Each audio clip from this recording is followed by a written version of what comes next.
First off, episode 55. Let me just go ahead. And Cinco de Mayo. we're gonna start Happy Cinco de Mayo podcast family. But even more so, Katie, do you think the Mets need to move in another direction as far as their owner and GM? This is the funny thing about everything. The Mets are a franchise that have had a long drought of not being competitive. They get hot for a little bit, and now everybody's over exaggerating. The start isn't luxurious; it's not what they expected. Uh, but they've actually picked up some steam in the recent games, but they're still in the hole.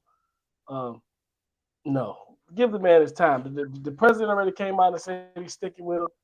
Give the man some time to adjust and turn this thing around. Possibly, it's a long baseball season.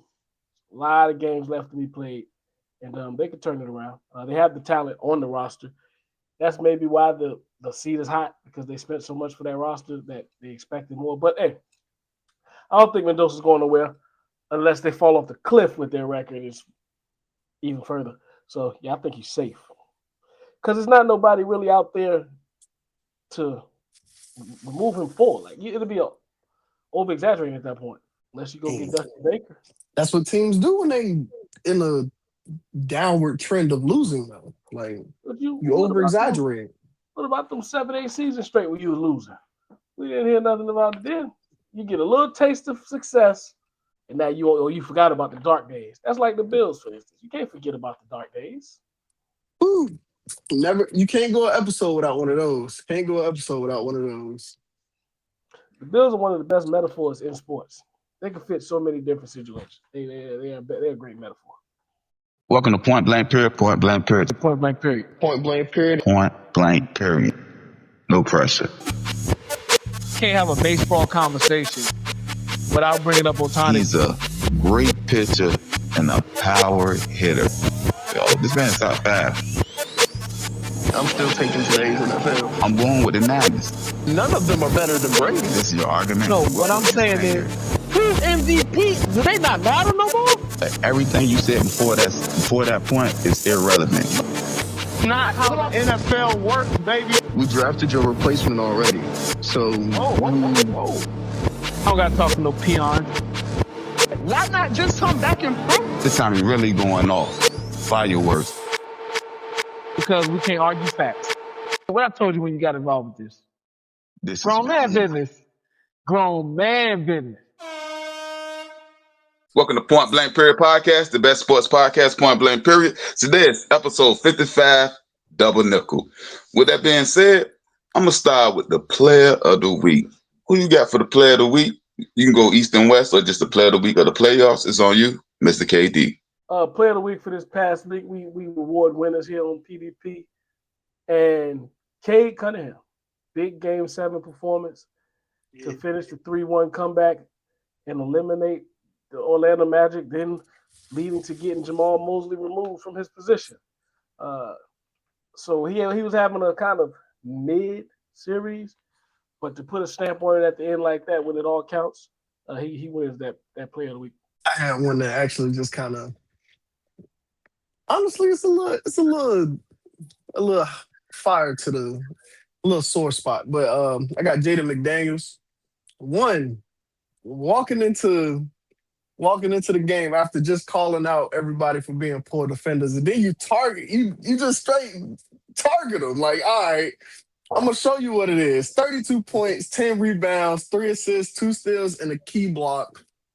He literally carried the Wolves in that game and clutched the series up.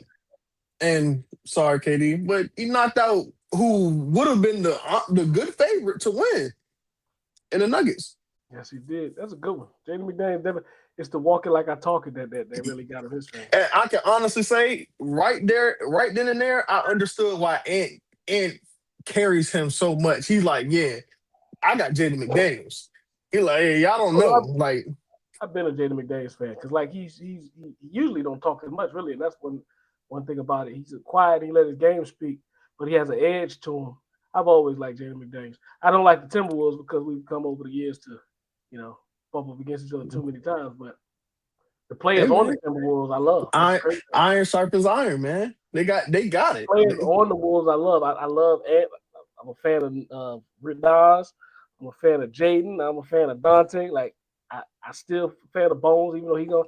Like I love the roster, and it's because Tim Connolly over there. He built that roster to beat us. I know how that roster was constructed to go against the Nuggets. So I that's why we were mean, fits. I feel like that's why they went double bigs in the first place when they had Cat and Rudy. They Yeah, did Tim that. They Connolly. did that to beat y'all, and that didn't work. So they stepped up. Shout out Tim Connolly, man. He's a thorn in our side ever since we let him go. Hey, Minnesota, don't get complacent with this one series win over Denver. This We're gotta be gonna talk repetitive about each that later. time. This playoffs is the East is wide open, but yeah, this playoffs Oh is yeah, taking a massive turn. the East is. Oh my lord. We get in that later. Let's not spoil. I know IT get mad about that. All right. So let's get to our injury report / trade rumors.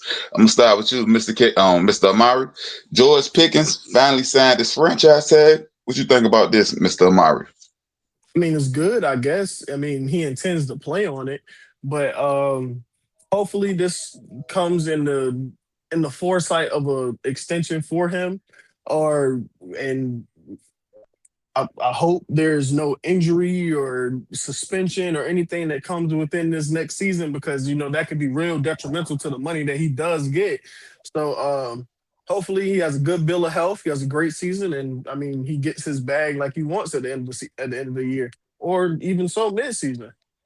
I don't think he gets moved at all. I don't think Dallas intends to move him at all this year. Yeah, we knew he was going to eventually sign it. I'm glad that he didn't drag it out. I So mean, apparently he tested his trade market value, and nobody was interested in making him trade because I think they still fall into you have so many character concerns, and then we have to pay you so much. So, I mean, I personally think he's worth the money, but I mean, at the end of the day, the character concerns and everything, you don't want that kind of negativity surrounding your organization. pay the man, Jerry. Gosh.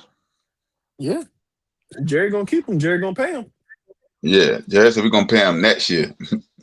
But the ageless wonder, Calais Campbell, goes back to Baltimore for year 19. What you think about this, Mr. Amari?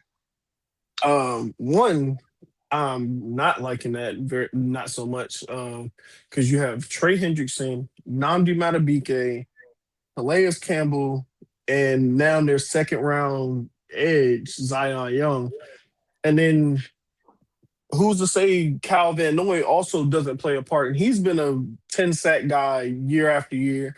So that's even more of a problem. I don't like these additions for Baltimore, but I do like this move for him. I think the fit in Baltimore definitely can extend his production. I mean, if he honestly wants to, I mean, if he stays in Baltimore, he can get year 20. Maybe even be one of the people to hit year 21. I'm not sure if his body will allow it, but I think the fit definitely benefits him. Yeah. Like you said, it looked like he can keep going for a couple more years because first off, he's a situational guy right now. He's not. They're not overloading him with snaps, but he's showing up in the key moments, and that's how I mean, he has 6.5 sacks last year. right.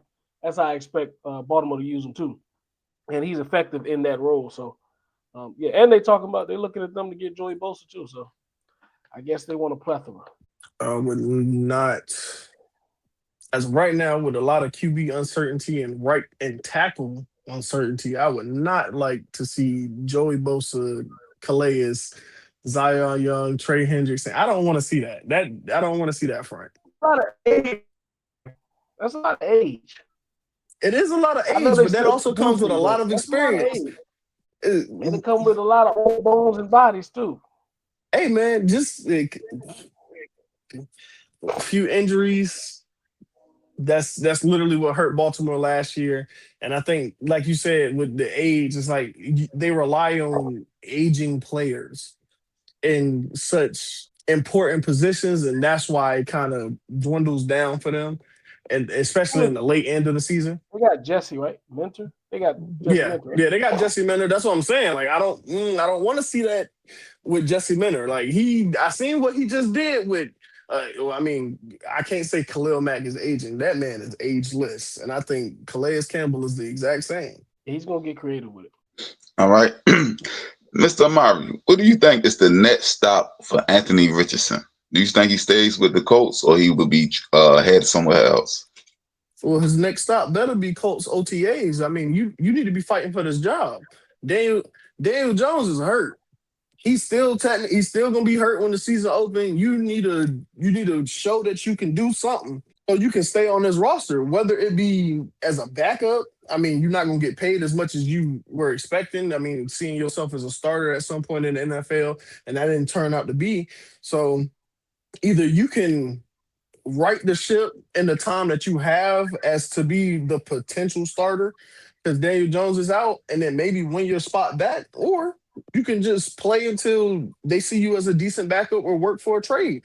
But as of right now, his next stop needs to be Colts OTAs. I think he's gonna be a backup. I hate to be closing the door on his starting career or possibilities this early, but I think that's where his niche is gonna end up being. And it's really because of his health concerns. A team is not willing to tie into him or bet on him for a 17-game season.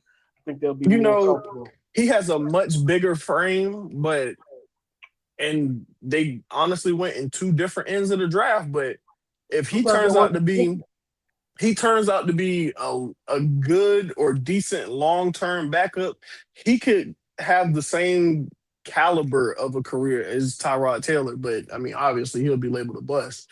But I say Tyrod Taylor Tyrod Taylor 6th-round guy going into like year 16 or so.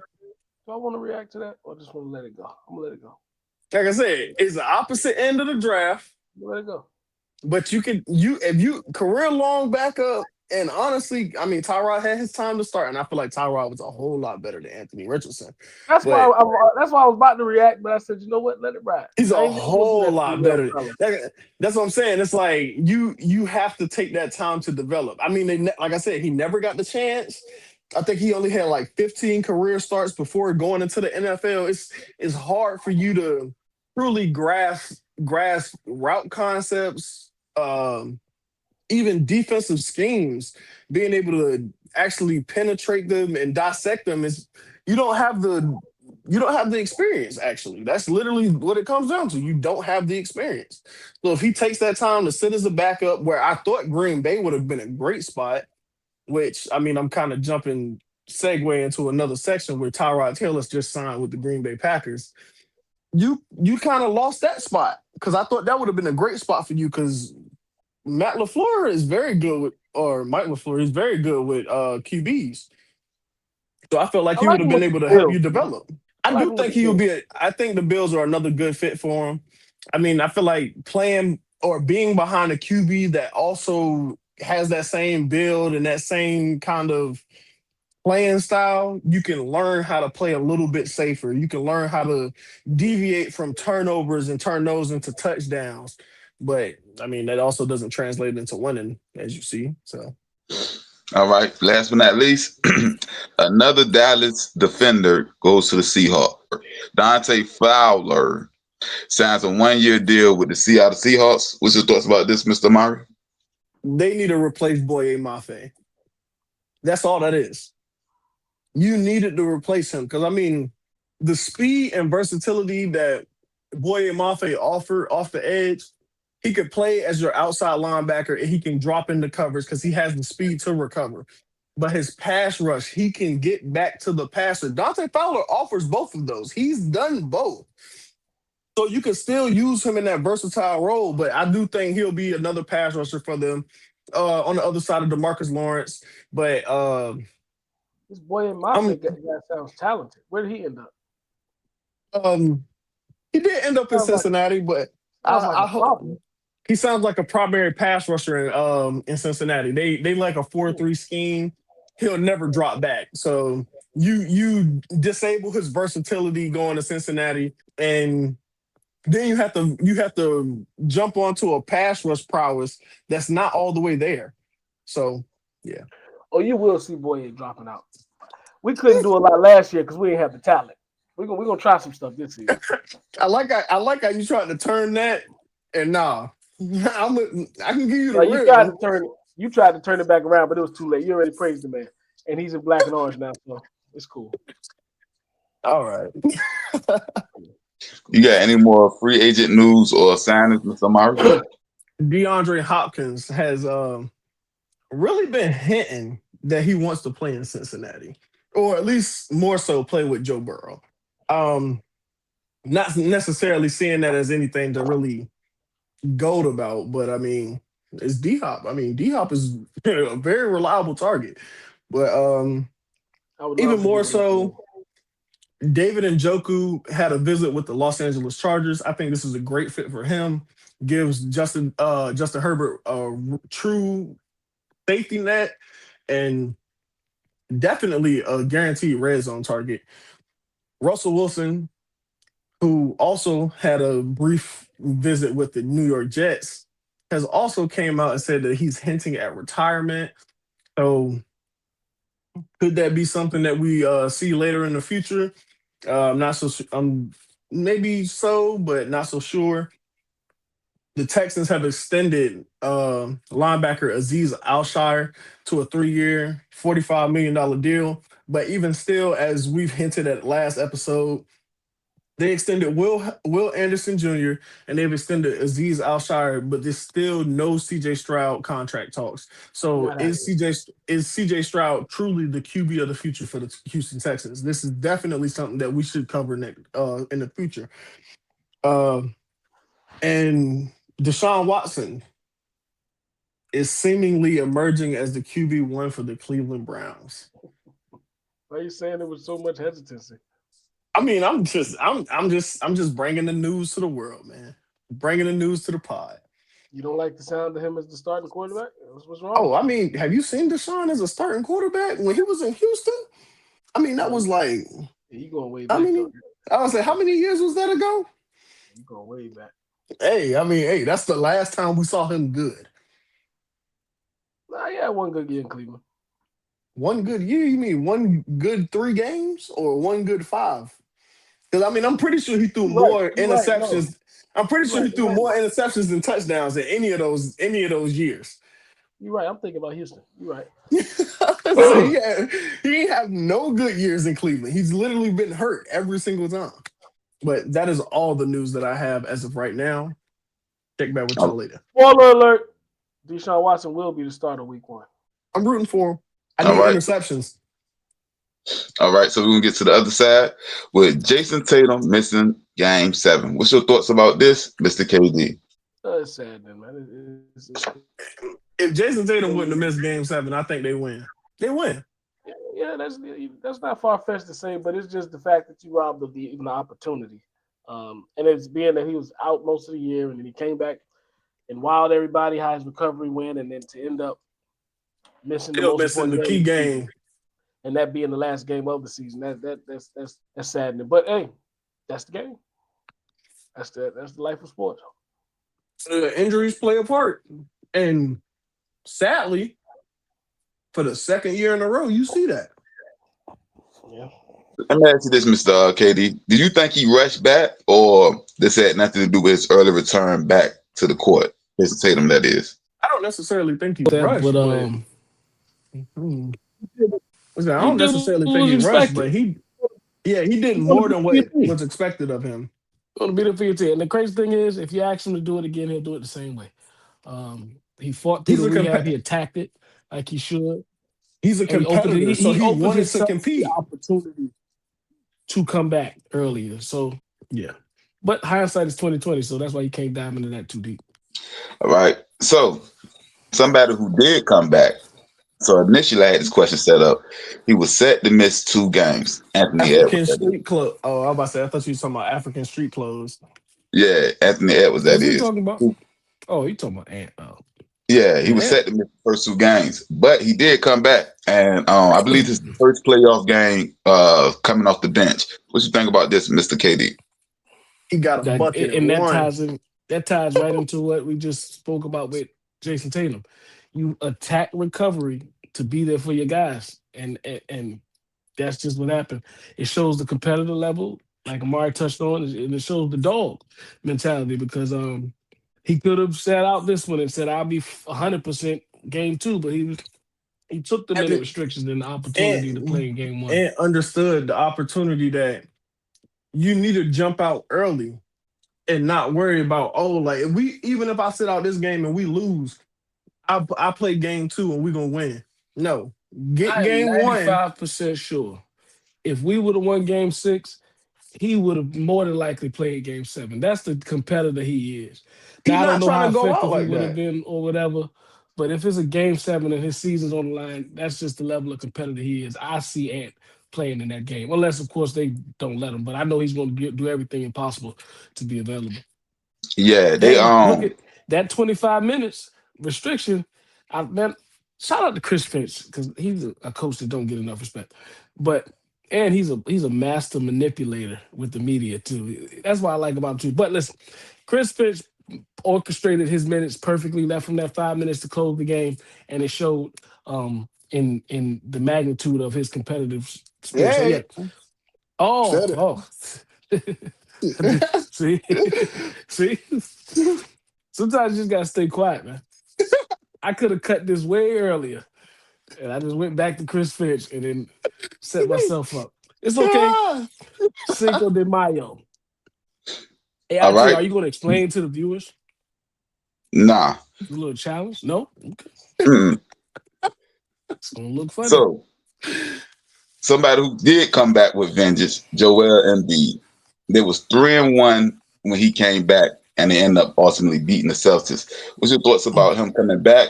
And he said something after one of the games. It was like, I know people just think I'm lazy. It's just a whole lot of stuff, but we might owe this man a little apology or something because I'm one of the people he was speaking about. But what's your thoughts, Mr. KD? I was gonna say, did you take that personally, Yati? You the one that's always coming for him. Yeah, that was directed to me. I watched Joel Embiid land the wrong way, right? He landed his left knee, looked like it buckled, and he fell down. He got up and he was holding his hip. I said, "Hold on, wait a minute! I thought it was your leg. How your hip hurt?" Like you don't remember the song that they is... said? You don't remember the one nursery rhyme that said your knee bone connected to your hip bone? Man, but it was the other side of Mark. It was the left knee that buckled. He was holding the right hip. And I was just like, man, that man's body is going through the ringer right now. So as good as he's looking right now, I'm telling you, I just cannot get behind believing that this is gonna last. Now, I hope it do because Philadelphia's in an advantageous spot right now if he can stay healthy. But hey, look, right, I seen them boys over there scratching them out in a way I never seen an NBA player get scratched out. He on the floor, arm this way, leg that way. Like he's really toughing it out. So kudos to him. Toughing it out. He's toughing it out, and like Amari said, was I personally attacked? Yes, sir. I'm gonna apologize. Toughing it out. Is that the perfect analogy? Yeah, that's it. Okay. Yeah. Okay. He toughing it out. Yeah, but I'm gonna apologize to Joel because I was one of the people like, Lord, every year I just think he ain't taking care of you about it. But like he said, he trying his best. He toughing it out. I gotta apologize to that man. He's doing enough. But I never thought of it as he didn't take care of his body. He just was a big guy. His body couldn't withstand what he. Yeah, that's a hardwood floor. Mm-hmm. No, I say. So, last but not least, you got any Luka update? No, they said Luka's still week to week. They expect him to miss the first 2 and then reevaluate. I believe Luka will play this series if it can be extended. So it's all on the Lakers. Can they steal one? When you say extended, you saying if they at least go 5, he'll play? I'm thinking 6. All right. Do you got any more injury news before we get to the next topic? No. All right. More football with Mr. Amari. I'm gonna start here, and this for each one of us, but you can do yours. Mr. KD can do his, and I do mine. What's the best draft class for your team? So you're a Steelers fan, I'm a Bills fan, and Mr. KD is a Bengals fan. What's your best draft class? 1974 draft class, which featured 4 drafted Hall of Famers. Drafted is the key word because we had a undrafted Hall of Famer that was also a part of this class, but this is a draft class. He wasn't drafted. So with I one think you're still in being. the class. I mean, you still a part of the class, but you're not. Like you said, draft class. These are the only the guys that's drafted. I'm gonna still bring them up later. These are only the drafted guys. Like I said, he still got 4 Hall of Famers here: Lynn Swan, Jack Lambert, John Stallworth, and then your man. Wait, I don't even know if you can see it. Mike Webster. So that's the 4 Hall of Famers, but then the undrafted Hall of Famer that we did end up grabbing, Donnie Shell. So I think the 1974 draft class for the Pittsburgh Steelers, that's the best one. I ain't going too far back. I mean, I'm you going can with go number ahead. 9. I say, yeah, go ahead and go ahead and take that one. Hey, you got your I ain't going franchise too guy. far back. Number 9, and we doubled back and got T. Higgins right in that, and then we went and got Logan Wilson too. So I'm going 2020. Ooh, Logan Wilson. Logan Wilson was in that same draft. Yes, sir. I mean, for him to have such a short That career, was he was the pretty class that good. propelled us to a Super Bowl. So I have to Like give that was, them yeah, that's a good class. just Yeah. due. All right. Mine was 1985. The first overall pick was Bruce Smith. You watched them get drafted. 1985. He's the all-time leading sack getter with 200 sacks. So enough said there, and a Hall of Famer. Another Hall 7'7". Another Hall of Famer, yeah. Went to Booker T. Another Hall of Famer, Andre Reed, wide receiver, and a person who constructed the biggest playoff comeback. I think it got erased recently. Somebody else did it, but Frank Wright, who was the quarterback. Jim Kelly was hurt. He played. We played the Oilers. I think we were down either 23 or 28. And he brought us all the way back to the point that we end up winning. And I think that was either our first or second Super Bowl run. And all 3 of these players contribute to a 4 Super Bowl run. They all ended up in losses, but this was the best we can do. So that's my best draft class. What happened 4 years in a row? You said what? That we got to the next topic. So with that being with that being said, the top 5 QB competitions in the NFL right now. Who's the top 5 QB competitions going on? You spoke about it a little bit earlier with the Deshaun Watson and them, and also who you think ultimately going to be the starters of these 5 teams. I got 5 teams for you, just to give KD a little idea on some of the teams. You got the Browns. No. Like You I can spoke on You earlier. can go ahead and pause if you don't mind. Go ahead and But pause. the Browns that I spoke on earlier. Mhm. you got the Falcons. you got the Cardinals. If you don't mind. Thank you. You got the Cardinals. You got the Vikings. And then you also have my glorious Pittsburgh Steelers. So I'm gonna go ahead and take Pittsburgh off the board first. I got Will Howard winning the battle between him, Drew Aller, and Mason Rudolph. I think we move forward with Will Howard to see what he has. And then even more so, like if that doesn't work out, we do have the backup plan in being either Mason Rudolph or Drew Aller. I got Aaron Rodgers winning that quarterback battle. So I do have I've been hearing some whispers. Hey, y'all still waiting on him. Hey, y'all still About, waiting. I mean, of course, us, but even more so Arizona. And I didn't think that would be the case. Trying to get him there. It said somebody was courting him to Arizona. Probably Aaron Rodgers, but yeah, No, I'm saying one of the players was trying to get Aaron Rodgers there, trying to persuade him to come there. I don't remember what player it was though. But between obviously, like I stated earlier, and you also stated that we both have Deshaun Watson winning the QB1 battle in Cleveland.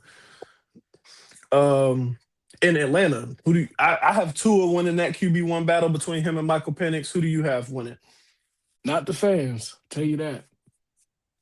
I mean, yeah, they going through some. Hey, give the ball to Bijan. That's all you got to worry about. Yeah. I'm Tua. I don't want to pick nobody, but I got Tua with it, I guess. All right, and for the Cardinals, I got Carson Beck winning between him and Jacoby Brissett, being that Jacoby Brissett's asking for QB1 starter money, and I don't think I said they're not gonna pay that man. I mean, Jacoby Brissett gonna be on the roster, If but they you ain't don't gonna pay play. him, if they don't pay So him, this competition gonna be over before it starts. I'm not saying, I mean, if you don't pay him, you ain't gonna play him. So I mean, hey, Carson Beck. So seems like we agree there. No, And I don't then think. I think they quarterback not on the roster right now. If we count who's on the roster, yeah, I get you. They gonna make a move, I believe. you think the Cardinals make a move? Yeah, they gonna have to. I don't think they want to start Carson Beck. I Okay, think they want him so to. Still now we open up. it's really it's a Brissett's new. job to lose. Yeah, that is highly true. It's literally his job to lose. He had a great season last year, in my opinion. I think he deserves the opportunity. But now, with you opening in a third option, you are offering a new question. Who do you think that option would be? It sounds good. Aaron Rodgers sounds good. I just don't think I think if Aaron Rodgers come back, he's going to Pittsburgh. I don't think he's going to entertain nobody else. But if we open the door for options, I mean, you can still see this trade speculation for Anthony Richardson. You can see for I don't think Aaron he's a starter. Rodgers. I don't see Anthony Richardson as a starter either. But I mean, change of scenery that can always benefit some people. Yeah, I don't have a go-to a realistic available option in my mind right now. So maybe I gotta say Carson Beck, but I think they're gonna make a move. Something's gonna happen for Arizona. And The most likely thing is Jacoby Brissett to get the job. Just pay the man a little bonus. yeah, I think they'll pay him something, and then it'll get him to want to step onto the field. But as of right now, I do have Carson Beck being the QB1, or like I said, day one starter. I have Carson Beck. I think Jacoby will win that job if Carson Beck just truly performs terribly. But last team, but not least, the Minnesota Vikings. I think we all kind of know Kyler Murray is going to be the starter, but even more so, it's still going to be a QB competition between him and JJ McCarthy. I don't necessarily think that results in him winning. I think Minnesota picked up Kyler with the intent to bolster his draft stock or his value for the next offseason so they could give, or at least to get some type of rise out of JJ McCarthy. So if that doesn't work out, do you think JJ McCarthy's on the market this by the trade block? That CJ McCarthy might be an Arizona fit. No, I don't think they're going to give up on him. I think they're going to give him some time to mature, and leave him as an option.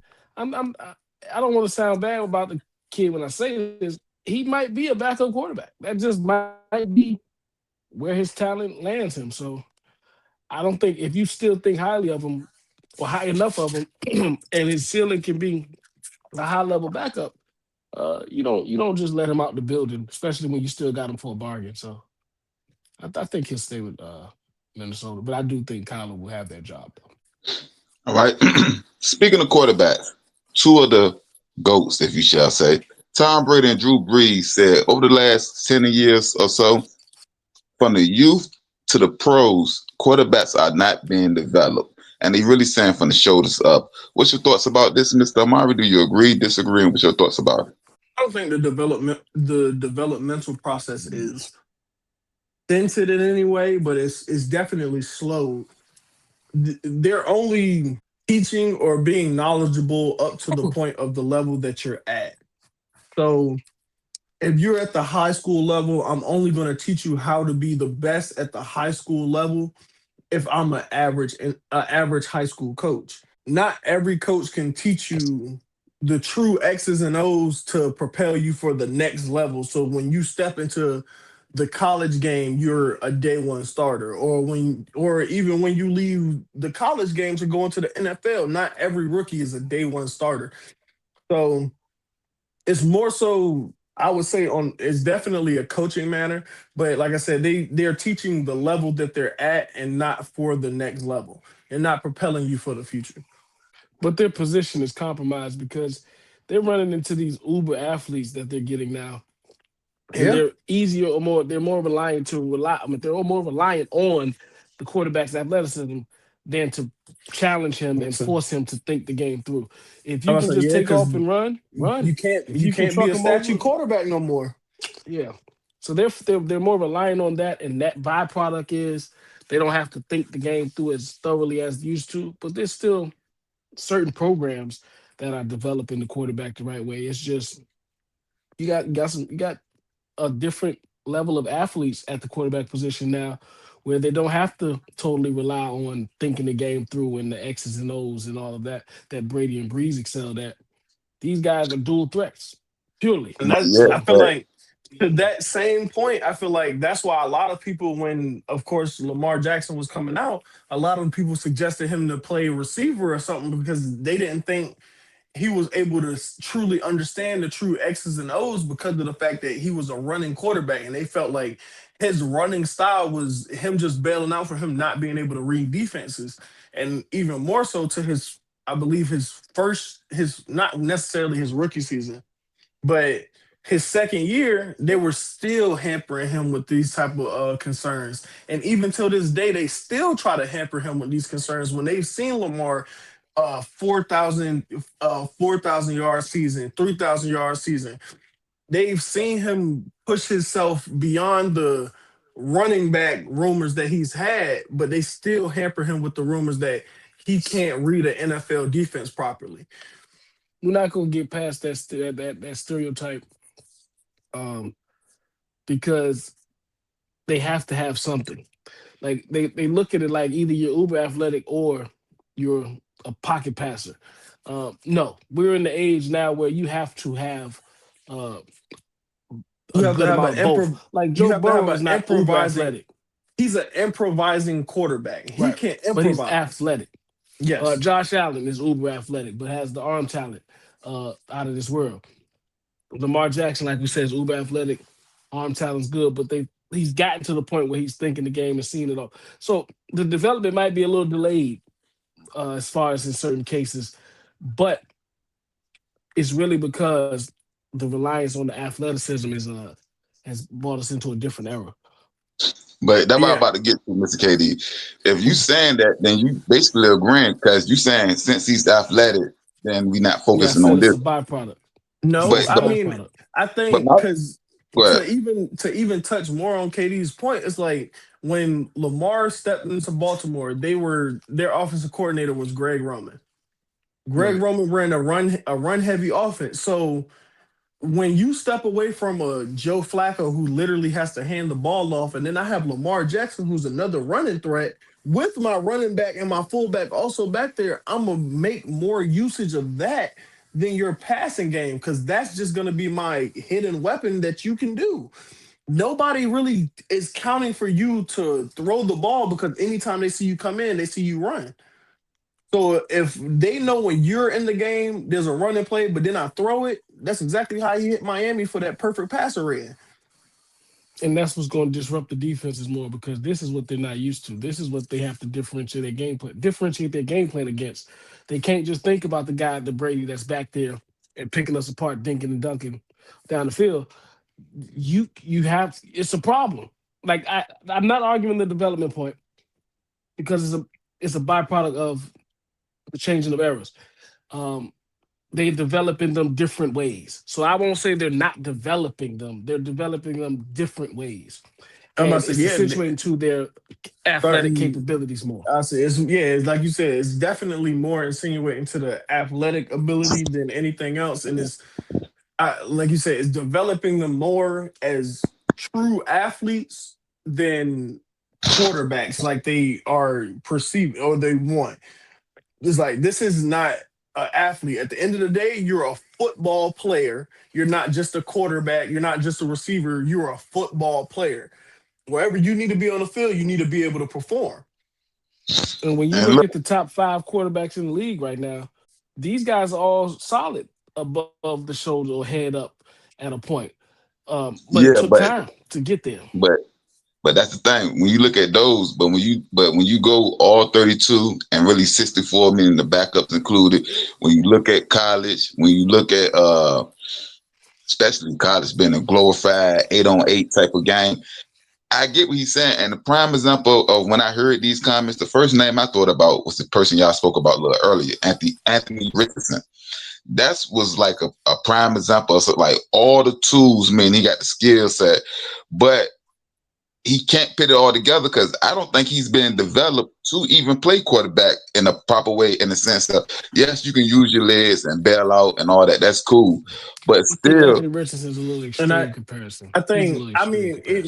he is a bit of an extreme example, but I think to even access IT's point, it's like he said, it's like he hasn't been able to be developed truly because of the, like I said, he only has 15 starts. So what film mhm. do I have to go off of you to correct you for? I have nothing to evaluate you on, to sit here and better you with, give you corrective criticism or anything. I can't. All I have to do Thing is go is, off of, and then even more so to that, his rookie season and last season, he was riddled with injury. So I don't have the practice reps. I don't have the in-game reps. So what am I getting to help you? Help me help you. and even and I'm not arguing against the development thing because I like I said, I can see what he's saying. I just see it a different way.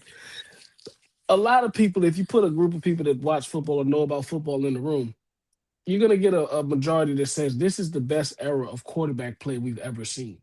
Easily. So how can we say that You the say what? development is as a Easily. totality? This is Easily. Oh the my goodness. quarterback. It is top. We have never seen these level of You quarterbacks talking about, I all have at the chance. once. The only time I can say that there have Mm. been this many great QBs all at once was like between 2015 to 2018, I should say, because Andrew Luck was still in the league, But and you were even when able you to name get those guys, Drew Brees', Tom Brady's, Andrew Luck, Phillip Rivers, Big Ben. You talking about, you had the chance of having 5,000-yard receivers but I'm talking Quarterbacks, about when we man. go our top five right now, or you got Super quarterbacks. I Bowl think appearances, MVPs throughout there, rings. Like you ain't never seen the top, the cream of the crop be this successful, and they haven't even got past their prime yet. They're still building on their careers.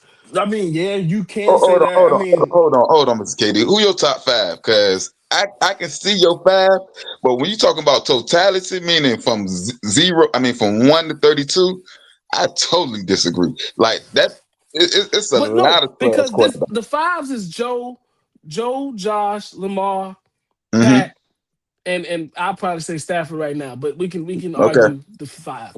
I'm But about what to I'm say, I trying to would, say is when you get to those Trevor Lawrences, when you get to those who else am I missing? The Jordan Loves, the Dak Prescott, these are high level quarterbacks. They just not there. These are like Yeah. we're not talking about the what's my man name? I don't want to call him out. Dilfer. We're not talking about Trent Dilfers here. We talking these guys are still high level quarterbacks. They just in an era where you aren't there. I say, yeah, we're not asking you to be uh Tom Brady and Peyton Manning out the gate, but I mean, Blake Bortles Even when we go to gave you a San Pro Bowl Fran, season. Purdy is a solid. Like, these are good quarterbacks. Justin Herbert. These are top level quarterbacks that just Justin can't get Herbert go in to the 90s and he putting up 6,000 yards. the talent is crazy around the league right now. If we just talk about arm talent, Trevor Lawrence and Justin Herbert might have top 3 arm talent in the league. These two. It's not a pass they can't Nah, make. that's It's Herbert just on the top of crazy. Justin Herbert arm talent is crazy. Yeah. it's crazy. Then we've already said our 5 with Stafford and all of them. You said top 3. I'm I'm like, disrespecting you talking somebody about too. Josh Herbert and Mahomes. So Who am I All I'm right. disrespecting somebody. I'm gonna get to the next topic, but for the record, it was said twice, Amari. I'm gonna just let you know that. I did it. I did. I know. I Who kept said track. it? I No, who kept track. said it? I did. You All just right, said well, catch up then, buddy. you said it. Yeah. Mm-hmm. Oh, I when I caught said it. top 5. Right. Yeah. That count. That don't count. That was a correction for the first one. I'll take my shot for the first one.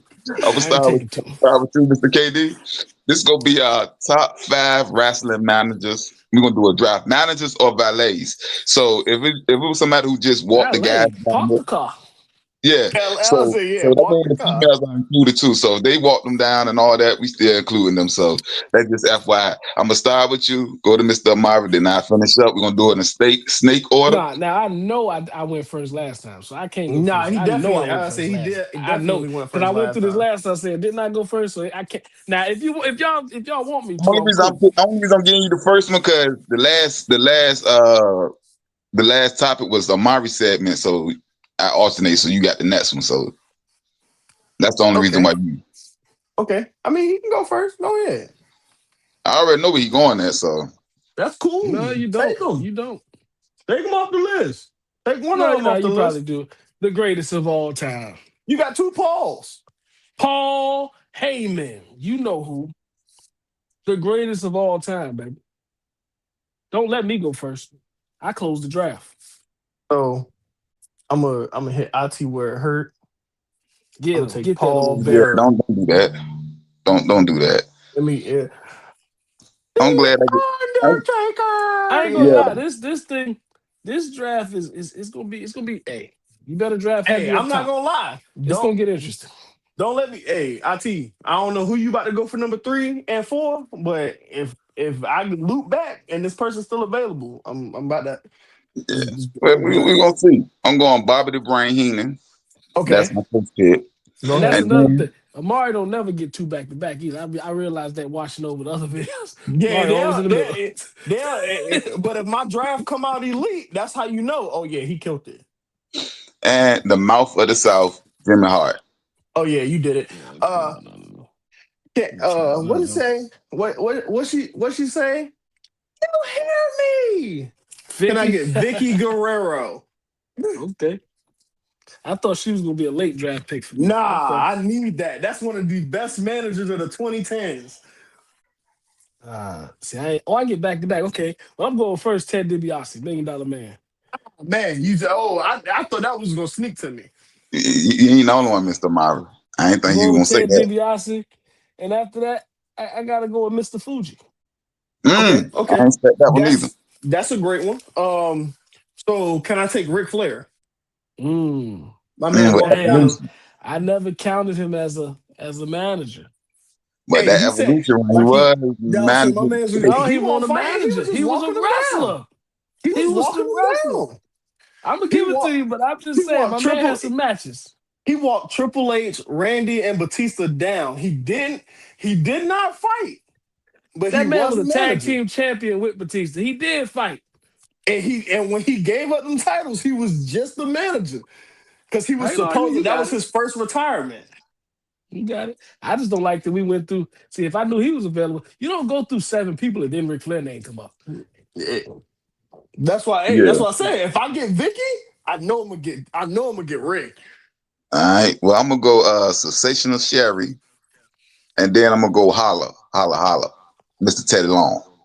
Okay. Teddy came out the mud, man. He done it all. Yeah, my man Teddy did it all. He was a Um, ref, manager, all over. I mean, he did it.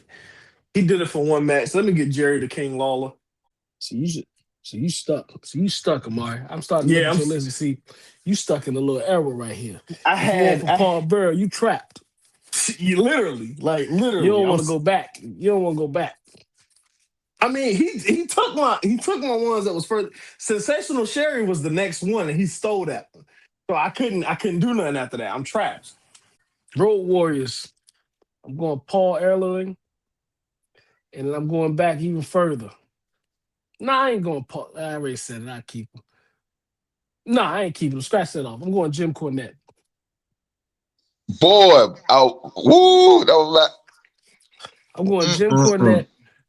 And my other With one, the tennis racket. yeah.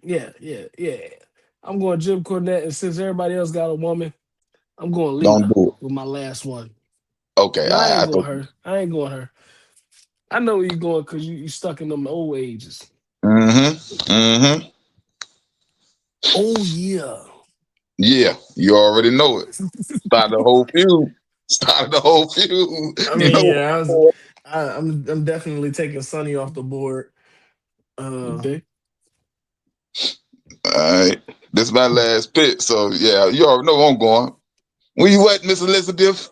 Got to go with you, baby. I got to. She started a whole feud. She broke up the Mega Powers in '89. I got to go with it, baby.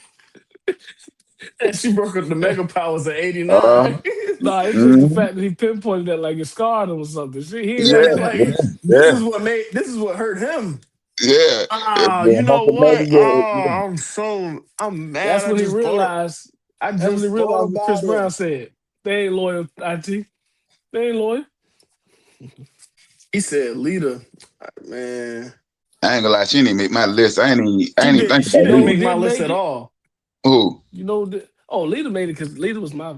It was Leader just didn't what she Leader wore didn't to make the my wedding. list, but the one that should have made my list was China. Yeah, she was a possibility for me. Lita had those baggy pants with the G string showing. Lita gonna get on my list. I was watching Hey, every week. hey, Like Lita's gonna make my this is list. a family Yeah, friendly show. We ain't exactly. talking about G strings. Exactly. We about to I'm get trying to to tell you why Lita made my list. Excuse me for a moment, but I had to have. That's my child. Excuse me for a moment while I explain. But no, Classy Freddie Blassie ain't make the list. I'm mad you stole Ted DiBiase from me. I ain't gonna lie. I Oh, felt $1 like Million Man gotta I go. felt like that was a sleeper. I was like, $1 Million Man. Nah, I ain't think he was gonna say Jim Cornette. Like out of everybody, I just knew Jim was gonna be there. I had him on my list. He was gonna be one of my last picks. I just knew he was gonna be there. And I was Who's going on surprised he deep didn't is go with that Teddy Long, Stacy Mr. Keebler. KD. Stacey Keebler, that's a good one. That's no. That's Tori no. Wilson. You can get Tori Wilson. You get Mickey James from the early John Cena fights. Won't Taz a Taz was manager for him? a manager for a few matches. You could have said, I mean, not Kurt Angle. You could have said Vince McMahon. I was thinking Vince, and that's what I was supposed to say. Dang, I forgot. You could have Because I didn't said write him down. Ooh, I was supposed to say Vince. Vince. No you could have chance. Definitely That's supposed. yeah. Stephanie. yeah, I say Yeah, Stephanie yeah. she was a manager all the time for Triple H and Mm-hmm. Shane. Yeah. All right. I'm gonna start with you, Mr. Amari. We're gonna get to our next topic. The 5 hardest things to do in sports. So I use the example as being a major league pitcher as an example. So your 5 hardest things to do in sports.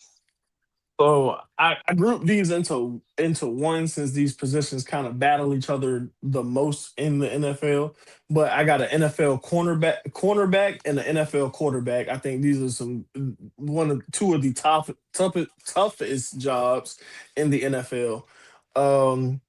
Then again, I have MLB pinch hitter. Just because honestly, it's the margin of error. You can't mess this up. You mess this up, and then they have a move to get back in play. Stopping a penalty kick in soccer, it's about a 14% chance that you actually can stop it, but very hard to do. And returning a tennis serve, and I mean obviously tennis, because not most likely the ball is coming at 130 miles per hour from a professional tennis player. What is it? My what? Your top 5 hardest spot. You slick. I seen the Hey, punchline coming. I got Seven. huh? What's that? Nah, I said I had seen the punchline coming where you set them up. I seen it coming. Hole in one, because I have a tremendous Ooh, appreciation for golf. So hole in one, yeah, scoring a hockey that's goal, and it might be because I focus on the fact the level of skating that they're doing. I can't get past that part first, then to even fathom trying to hit the puck into the net like that. So scoring a hockey goal, hitting a fastball, that has to be up there because multiple athletes at the highest level of their specific sport will tell you they look at that differently. You're talking about a 100-mile plus ball coming across the plate with a diameter of about 3 inches, and you have a split second to time this perfectly or to look crazy. Winning an MLB championship, I think that's a hard feat. The amount of games they got, then to get into the series in the playoffs, that's a lot of wear and tear on you. Playing 9 innings a night, don't I'm know how saying. long the innings That's like gonna be. 100 and something Like, games. 162. just regular season. And then, like I Yeah. said, 9 innings. You don't that 9 inning game could take 7 hours if it need to. It's no time limit on it. Like at least in basketball, we know, or we got a good realm of what it is. Fifth, it was one I was gonna steal one from Amari to change my whole list. Now I got to think about what did you say? Stopping the penalty kick. You said quarterback. You said stopping the penalty kick. What was the other two? The other one was I gotta don't get know. my list back. So what I'm gonna go with? Hold on, I gotta pull my pick. I gotta find my paper. I just flipped it. The pinch hitter, MLB pinch hitter. That was closing pitcher. That's what it was for me. Closing pitcher. So I'm going back to pitching because that's just my admiration. That closing pitcher comes in cold. I mean, End of the game. you've been Everything on you. you cold, and the whole game is on your shoulders. We tired. The fans, they all eyes on you. You could be a hero or a fool in the matter of 3 to 5 pitches. So yeah. And Mr. From that list, Mr. you can Kennedy, tell I have an appreciation for baseball. and when you said winning the major league championship, what people don't realize also, I want to say they take the least amount of players to the player. I mean, not players, teams than any other major sport. I think only like 6 teams get in the playoffs or something like that. Like the rest of the leagues, they go 8 and all that. I think it's only like 6 teams per division get in. So you got to be a top 6 team just to get into the playoffs. So that makes it even that much harder. So I'm gonna go from 5 to 1, with 5 being running a marathon. And what made me think about it was I think somebody just broke the record for the fastest marathon. I think they ran it. I forgot what it was, but they just broke the record. Man, From 26 a personal fat person, yes. That 26 is very miles. hard. Man, F running the marathon, walking the marathon, 26 miles. Yeah. And then crazy thing is I went with Mr. Amari, didn't know it though, but I got playing cornerback and playing quarterback, both of them. Like to be one, you got your back to your back to the offense, and you got to just keep up with somebody who know where they going at. You don't know where they going at, and play quote unquote perfect coverage. Because think about it is if you give up 1 touchdown as a cornerback, you had a bad game. Even though you might have had 5 pass swaps and interception. You give up a touchdown, especially if he's catching on you. You can say The that's thing a bad is, with playing an NFL cornerback, when we remember your name, you're either playing very good or very bad. So I should not need to hear your name. If I don't ever know who the other corner is on the number 1 side, on the X side, that's a great thing because he's never letting up a play. Yeah. So the recognition of a corner is honestly in the inverse of any other position. I don't want to be recognized as a corner because at that point, that's my recognition. And then, like I said, I picked quarterback up there. I seen a video, I think it was Cam Newton, and he was just breaking down how long a play is. Like just to remember the verbiage, that alone, like for to remember every single play and then remember what everybody got to do outside of the skill set it takes to just throw a ball. The average person can't throw 30 yards, but they have to throw 30 yards, pinpoint accuracy with somebody coming in, man, it's tough. So that's so now we have 4. Didn't know you was gonna say this, but I agree with you wholeheartedly. I got golf ball, but hitting a golf ball. You said hole in one. I'm saying to professionally hit a golf ball, meaning off the tee consistently to get it without going in the sand or going in the water or going in the trees. So difficult. And then you also said hitting a major league fastball. Most people say the hardest thing in sports to do is to hit an MLB pitch. I ain't even gonna say fastball. I'm gonna say any pitch because you can be looking for a fastball. Here come the changeup. Here come the slider. Like here come the knuckleball. It's just so difficult to hit a baseball from a major league pitcher. Yeah, that's why if you can hit a ball from a major league pitcher, you are in the major leagues. Everybody that can do it is playing. The ones who can't do it, or you're in the minor leagues of some type of sort, but you playing baseball. I can hit one. I can hit one. Off a major league? Yeah. Man, you out your mind. Yeah, if I give you 100 tries, you'll get one. That's what I'm about to say. How many swings you give me? yeah, you'll get one. That goes to the difficulty. That makes it a 1% chance. So, with that being said, I'm gonna start with you again, Mr. Amari, to get to the next topic. So it's a new day. Backlash preview and thoughts on the recent Whoa, WWE. I'm gonna stop you right there because I already know what we getting. Because you tried to be slick with the name, talking about it's a new day. It's a new Why day. did they get rid of Kofi Kingston in the New Day? I'm glad I they felt did, like man. what? I'll You know explain what? later, but I'm glad they You know did what? because they were about to I'm tarnish the glad. New Day's name. I mean, them breaking them up. I mean, ultimately getting What rid was of the them. guy they put with him? That I was watching with my little cousin. I said, "Yo, who is this guy?" I don't. I don't even remember the dude Uh, that they just kind of threw with them because Big E was gone. But it's like to get rid of the New Day. I felt like they brought this new kind of light to the show, like how you have Dominic and his crew. They kind of bring like the little darkness, the fear, and what I guess you could say that. Well, I mean, the Undertaker definitely brought back in the day, but I guess this is what they calling it now. That's their dark side to it. But the New Day kind of brought this fun, this youthful enjoyment to the WWE. I mean, of course, look at all the money and the sponsorships they came with. The only other face, Grayson Waller, that was his name. the only other face in the WWE that's ever been shared on a cereal box since the 2000s was John Cena. And Kofi Kingston and the New Day had their own cereal. The marketing for the New Day was insane, and I don't understand why they got rid of them outside of Big E's retirement because of his neck injury. I don't think New Day should have got released. To be I clear, think they didn't word it as they released them. So we have to pay attention to the terminology. They said they they let them go. agreed. No, they agreed to part ways. So let's leave the door open that maybe the New Day came to them saying, "I don't like the way this is going." We're gonna leave that I mean, door open for that.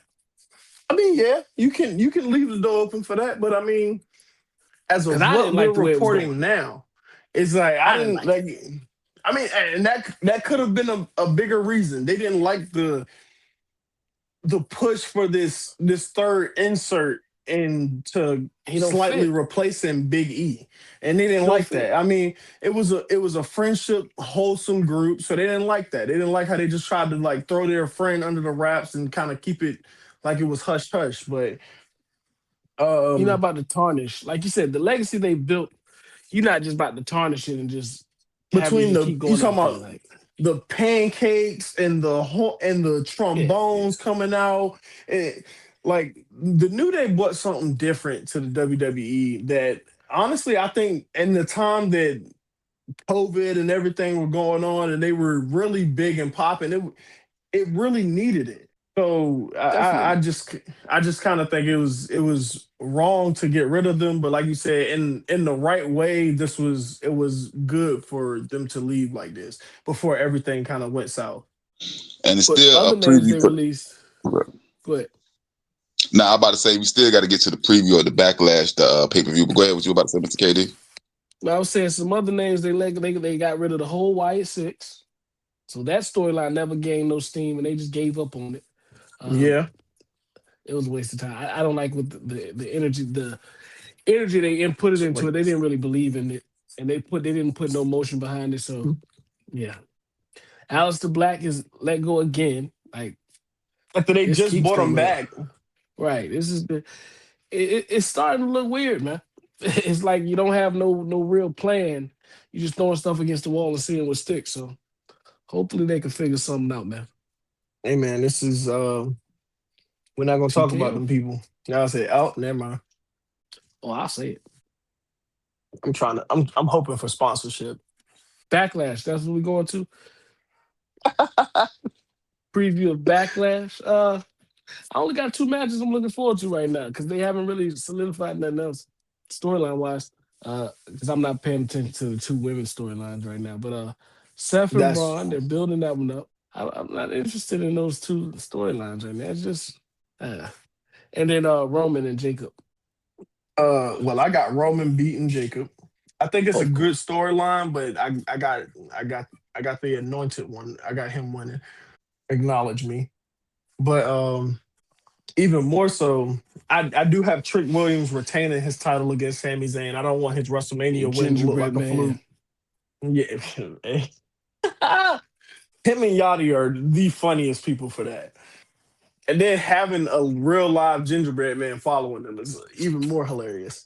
But I do have, I think I have, I believe I have Io Sky beating Oscar in the one women's match that, in one of the only women's matches that I'm focused on.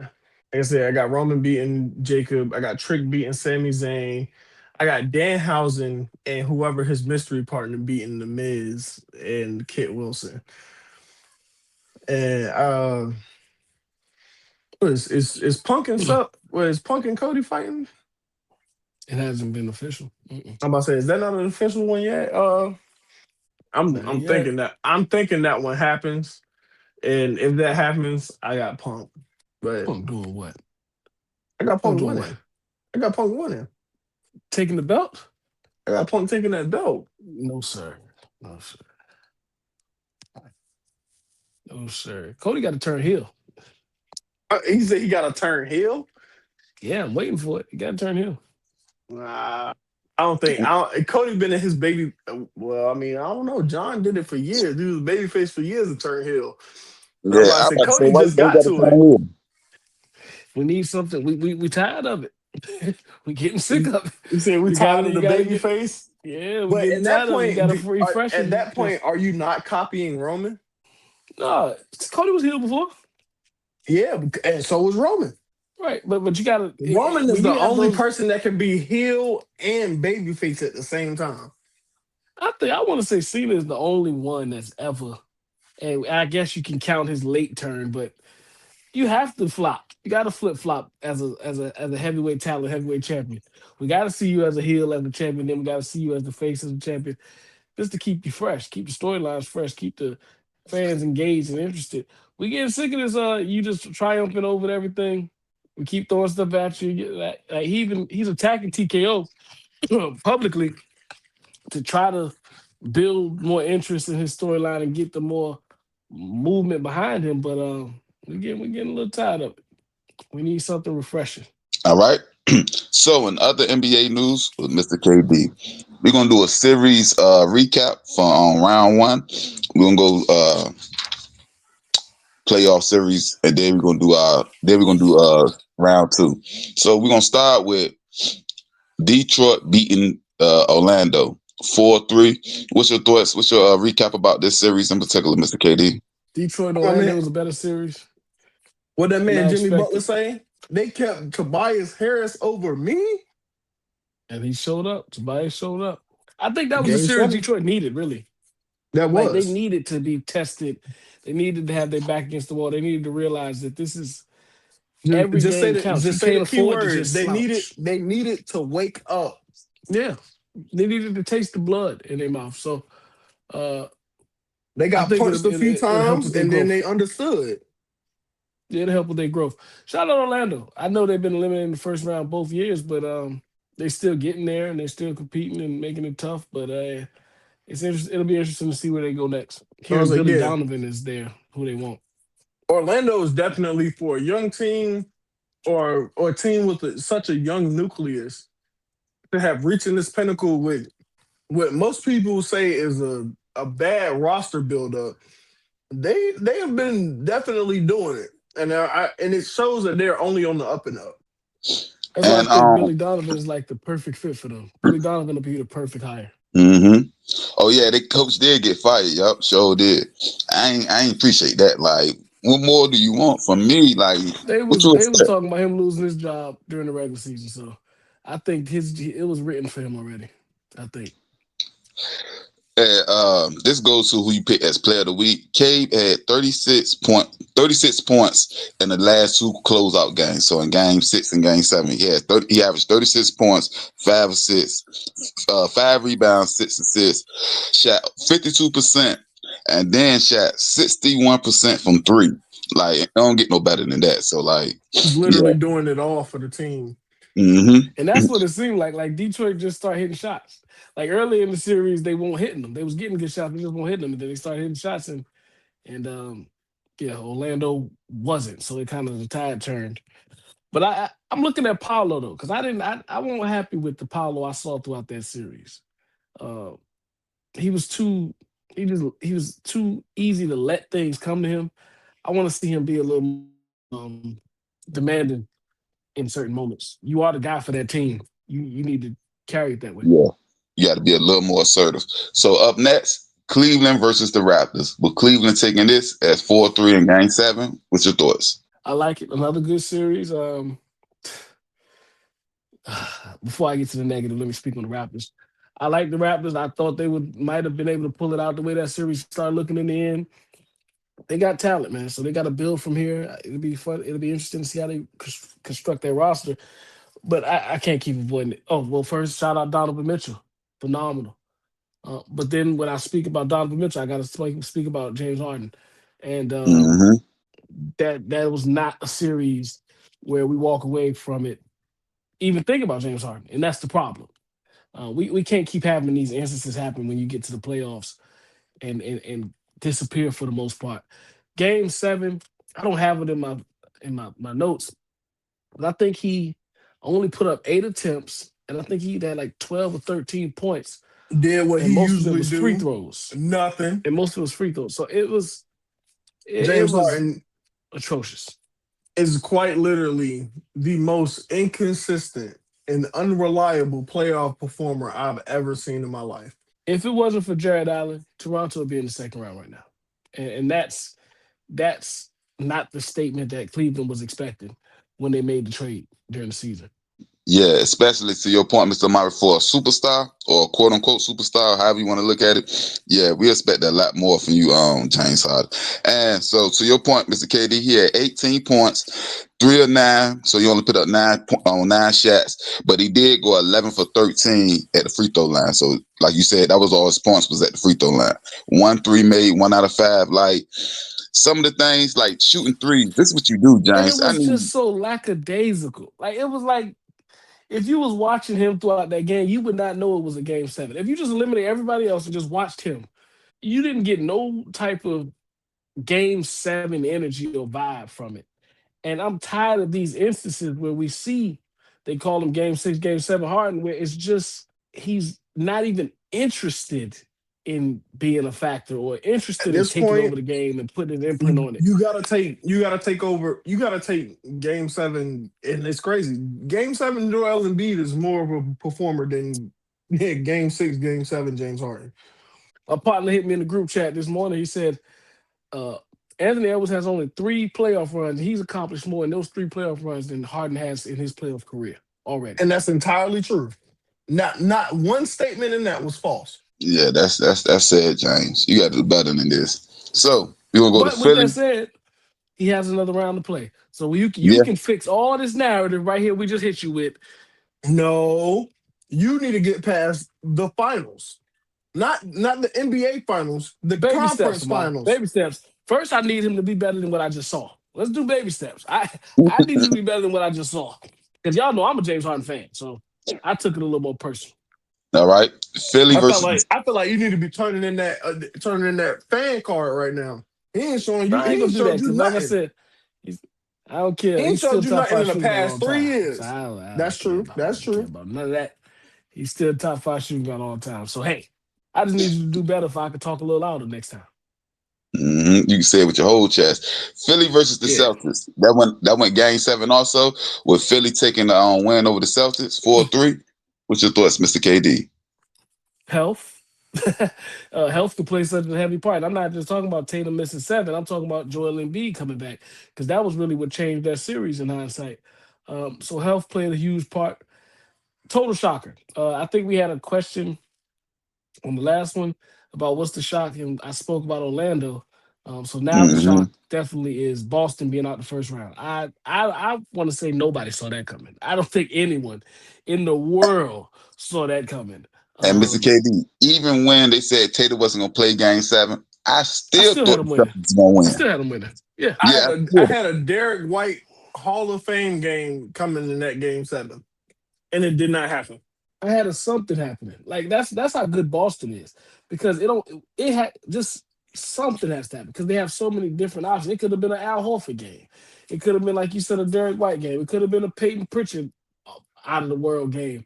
Jaylen Mm-hmm. Brown could have just dominated. But what they didn't account for was Joel Embiid coming to play. And like you said, game 7, Joel Embiid. So that's why I say, and we're gonna talk about the second round in a second. But hey, when you get the big dog out the way, everybody go to practice that next day with a little more Mm-hmm. oomph A behind little more behind this confidence. layup line. Like it's a little more put into it. And that's why I speak to James Harden. Listen, you still have the opportunity to get it done. Hey.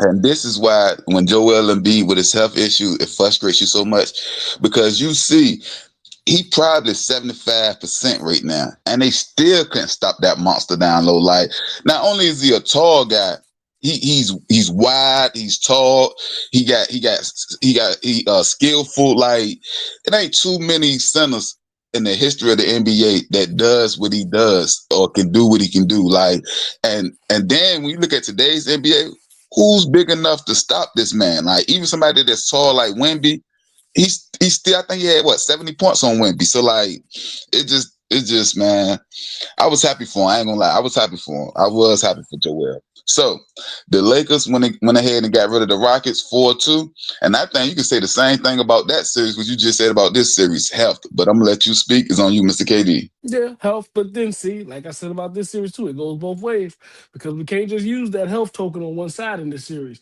Because health, the first thing I think you would be insinuating is Kevin Durant not playing, but then my rebuttal would be Luka didn't touch the floor. So and Reeves it barely goes played. both ways. And Reeves played late, barely, right? So, like you said, health. But then when we really break the health down, like I said, on both sides, if we fully healthy on both sides, I do think the series still ends the same way with the Lakers winning. And he do got a point. He said, like he said, with KD If not Luka's playing, in this series, that's one person on your stars that's not playing. I only have one of my stars. So you telling me if Luka played, this game would have been ended in 4. If Austin Reeves played, this game probably I ain't going 4. This game would have probably ended Houston in 4. gonna get one. Houston gonna get one. Hey, what Maybe KD 2. played? Didn't KD play one game? Well, how far are we going back with this health thing? Are we talking about way back, or we just talking about We talking about the full. We talking about playoffs? the full. We talking about the full series. We talking about like right before the play. We're not counting Van Fleet, right? No, we're not counting Van Vliet. Okay. We talking about the full, just the full series. And so KD played one game. Am I correct? Yeah, Right. game 2. He played one game. So regardless, if like you said, they win that one game, and I'm pretty sure they still lost that game, but Yeah, they did. They win one game, you still get this. This series is done in 5, and then the fact that they lost the game that it's done in what? Like I just said, you heard it. And even if Luka did play, and you did lose, you lost the game that you played in. This is done in 4. Keep that tally, IT. Keep that tally, IT.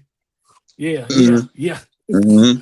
I'm they play so discombobulated. Like the way they play, I'm talking about the Rockets. That is like, there's no rhyme or rhythm to They have no offense. point guard. They have no floor general. Yeah, I know. You can't keep using that, Amari. And I'm not saying that's not right, because I'm with you.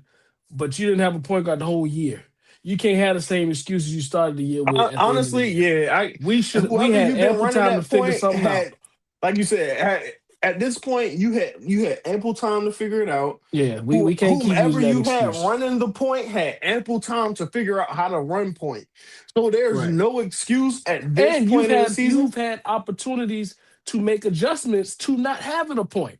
Like there are ways to get around it. So I can't keep giving you that. We had a whole episode about him. I mean, it was a while ago, but I'm gonna bring it back up. That man Chris Paul been sitting at his crib since like 4th week of the season. As he should.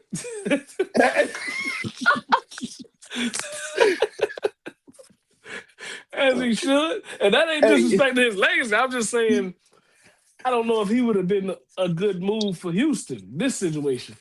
Now, it sounds good. You need a point guard to go get the point guard. The last time, Right. If you need a point guard, go get the point guard. Solution solved. I get you. But they say that man was a little. He wasn't. Eh, I'll tell you this. I've come to because learn throughout this because season, the Clippers Udoka was is a lot to put up trash. with. The Clippers was trash, and he was letting y'all know in practice, and then Kawhi started locking it up. When you No, got I'm one saying person locking up the whole team in practice, Udoka. that's what he was telling y'all was trash, and y'all kicked him out. Udoka is a lot to put up with. I've come to realize that because he'll call you out quick in the media. So I know he even worse in the gym privately. I don't But know if you can put up with him and Chris Paul. Mr. KD, but to that point, somebody got to call him out because I watched every single game and I barely seen any adjustments. Like, I tell you, do he give you the vibe of the guy you can call out and it's just gonna be gravy? They called him out about his affair, and then he moved on. He You went found call another me out if job. you want to. You call me out if you want to. See what you're happens. gonna get that Chris Paul treatment. Yeah. Huh. All right. But The Knicks, no, like you said, Lakers. I think they was gonna win that series, regardless. yeah. The Knicks versus the Hawks. And I gotta say this real quick. That last game, Mr. KD, I ain't seen a butt Oh, like that since Penny on Good Times. Like, good Lord. That was just terrible. But the Knicks versus the Hawks is on you. They doubled I don't down think. too because they came out. They came out first game against Philly and put a whooping on them too. So Mm-hmm. Yeah, I they've been mean, pulling that belt out back to back. hey, But my man Danhausen uncursed him, and hey, yeah, but yeah, Hawks put up a tremendous fight. The Knicks just was playing around for most of that series, man. I don't they like the literally way were they just. they approached it. I don't like the way they dominated the paint from the guards to the center. I didn't But I like think that. we spoke about this. I want to say we spoke about this. You see what was the turning adjustment in this series, right? Like they was beating up Jalen early on. Once they just went through Cat and started Mm-hmm. getting him more involved, Mm-hmm. everything opened up. Atlanta didn't have an answer for that. And to What that took point, you 4 games to get to that? Like, and to that why point, did it Mr. take KD, 4 games? he never had a triple double in the playoffs before. And the last 3 games, he had 2 triple doubles. So to your point, that's exactly what And they I did. They think we went, spoke about this. I know I spoke about it on this pod before that. I think it was game 4 I brought it up. Like, it's obvious they are hell bent on stopping Jalen Brunson. You mm-hmm, have another guy you can go to. mm-hmm, Go to him. exactly. And that's what switched the series up.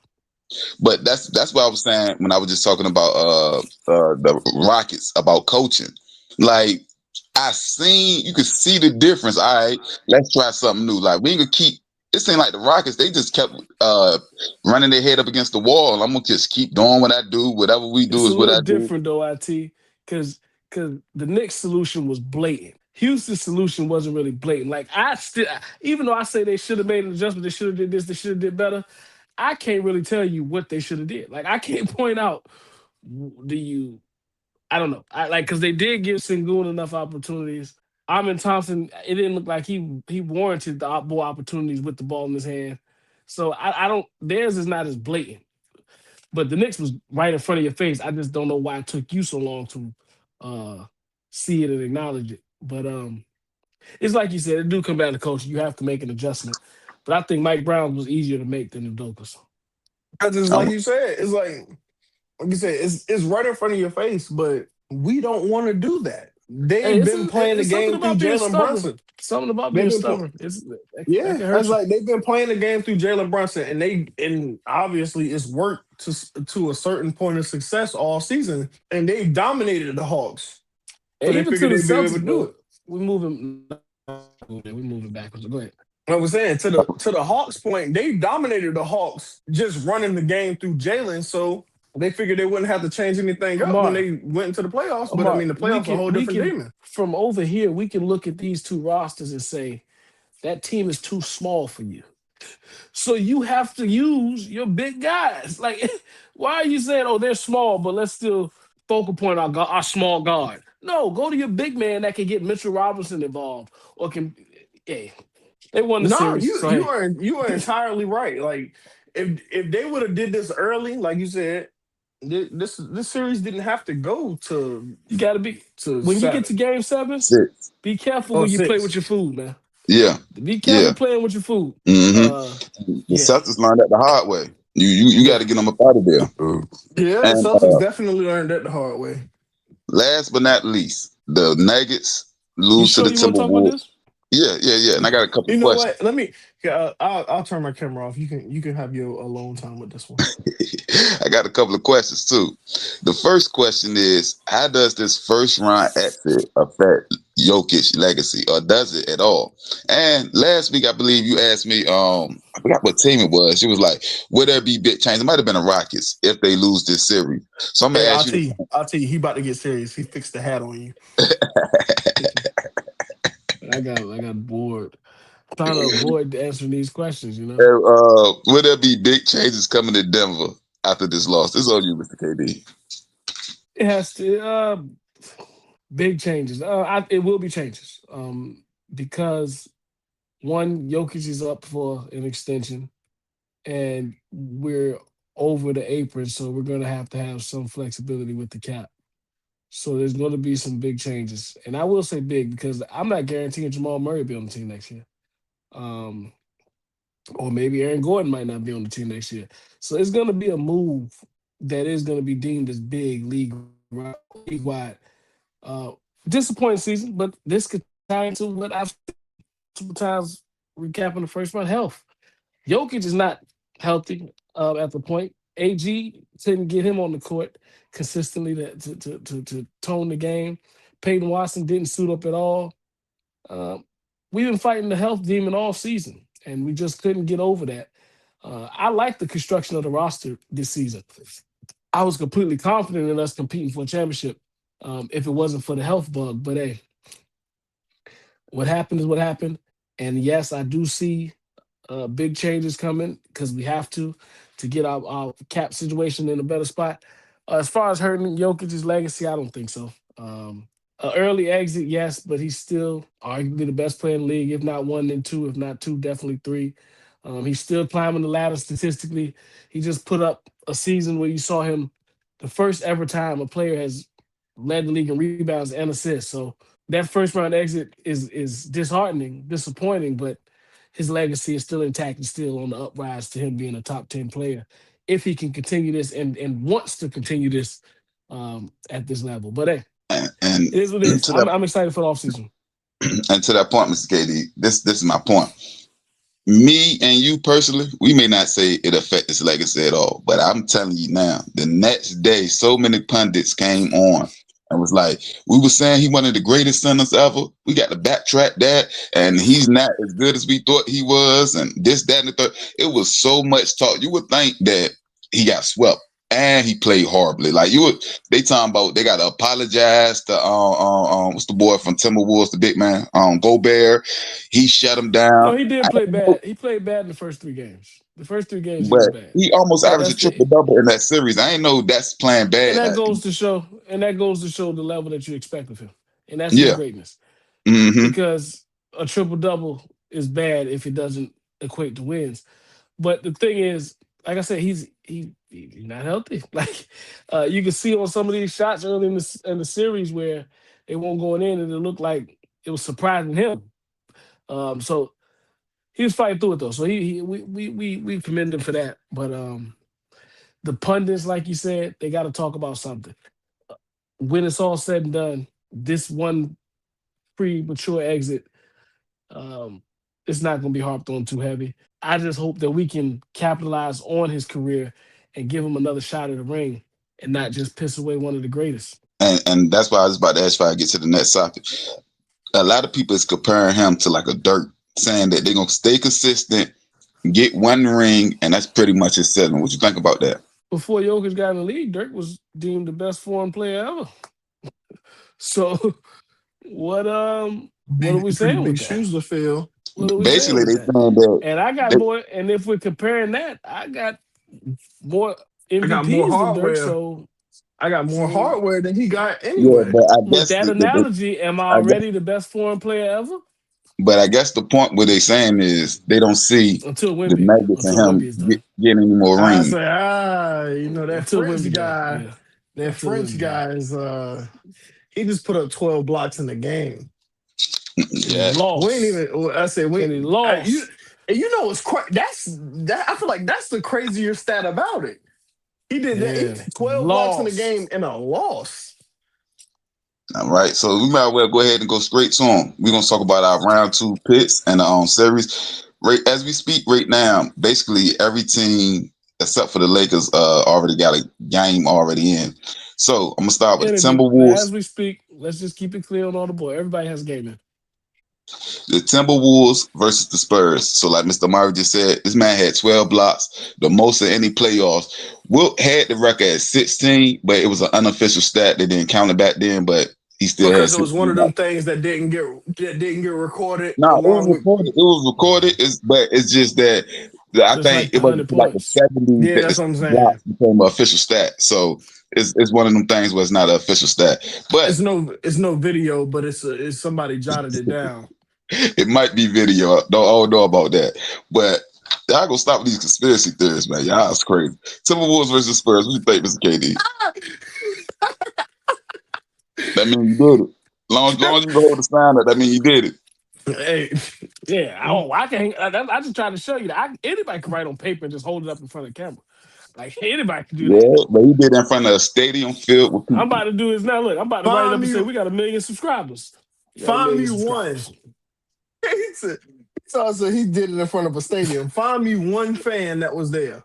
A stadium full. They all might be deceased by now, man. You know that was a while ago. Because it ain't happened.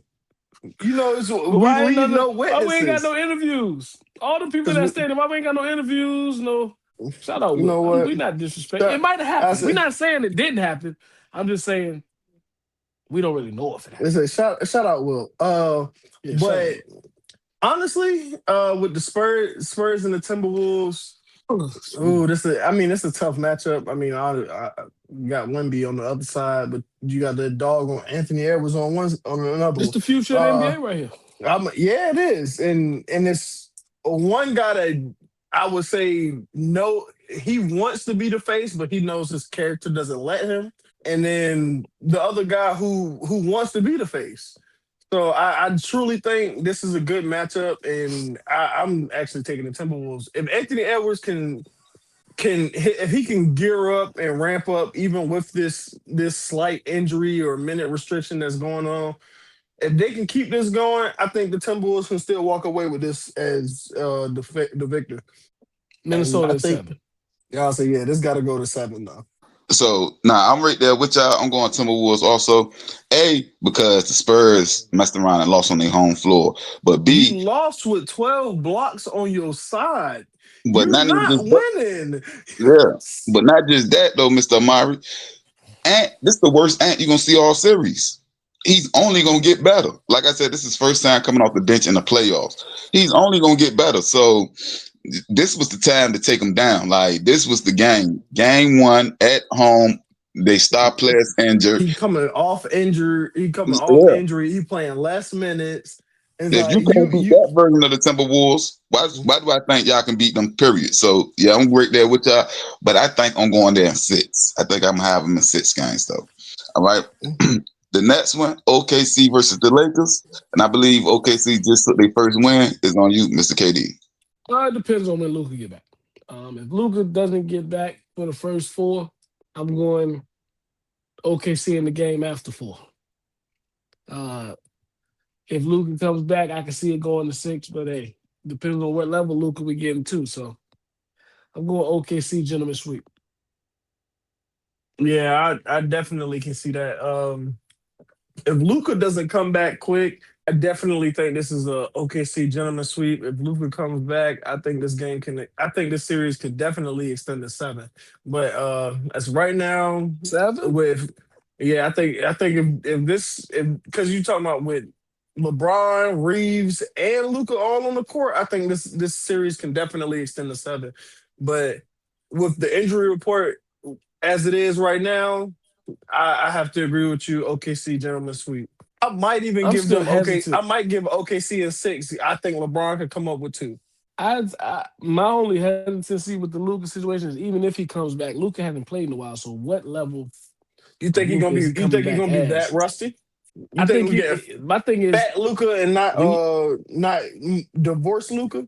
crazy thing is it's not even like when you say that rusty. I'm just saying the margin for error against OKC is so slim that even if you a little rusty, it's gonna look like you was super rusty. So we need you to come back MVP Luca instantly, and that might just be asking too much of him. It's Yeah, just the I'm right margin there. of error against this team. This team is just yeah. Yeah, I'm right there with y'all with the gentleman sweep. And to that Luka point, he got a leg injury, so it's not even like he can condition why he's injured. Like, say if it was like a sprained wrist, he still would be able to condition and keep his body up. He already have a weight problem, quote unquote. So you take that and a leg injury, and you don't have the Not time this to year. condition. Not this year. Don't disrespect him this year. You said what? Luca has been in tremendous health. I mean, tremendous Yeah, shape this year. this year. Yeah. I got to give him credit when credit's due. But I'm But saying when you didn't take they? all these Isn't factors, that because the Lakers didn't they put him on like a weight plan or something? I know Yep. he came As in the best as we I've should. seen If I feel like if your at team least has to do that, contract. like IT said, you have a weight problem, and No, the I team is had solving it. I No, had a no, no. weight You problem. have, and we're I solving it. had a weight problem. We got Yeah, past that. Stop bringing up old stuff. and then OKC runs up and down the court. So this is the worst team you want to play against with a leg Oh, the injury. matchup is horrible. No, I'm Yeah. talking about take Luca away. I'm talking about for this old Lakers team. You do not want to play OKC. No, that matchup is bad. It's gonna have to be like LeBron. LeBron would have to go. What was that? 13? Nah, when he controlled the whole finals. I mean, he controlled the Yeah. pace of everything against Mhm. the Warriors. He I walked the ball. don't think Sure. he can do that no more. So I said, yeah, man, he ain't 33 no more. He closer to right, 43 than he is. right. Cleveland Okay, versus Cleveland versus Detroit, with Cleveland up 1-0 as we speak If right now. And I'm gonna if just say this. James Harden don't show up Another, in yeah, in that's this why I'm about to speak over series, Samari. if he 22 don't points. show up in this series, it's over. I think Detroit can really come back and they gonna snatch it from him. Yeah, they up right now. Detroit up 1-0. James Harden had 22 points, 1 for 7 from downtown, and 9 for 9 from the free throw line. So once again, most of his points came at the line, 22 points. Same James Harden, but it's on you, Mr. KD. I got Pistons at 7, man. I got hope for him. I got hope that James Harden. Just give me 2 games. I need you to go crazy for 2 games, and that's crazy because I'm talking about a all-time great, and I'm trying to limit you. But hey, I just need you to go crazy for 2 games. I think Donovan Mitchell can do his job consistently to string this thing out, but I got Pistons at 7. It's really because I'm at a place where I can't believe in James Harden's consistent production right now. Jared Allen is not gonna keep coming to the rescue. So Yeah, I'm gonna go the other but way. Evan Mobley got to step up too. So I believe in you, James Harden. I'm riding with you. 7 game, Cleveland. I got Cleveland 7.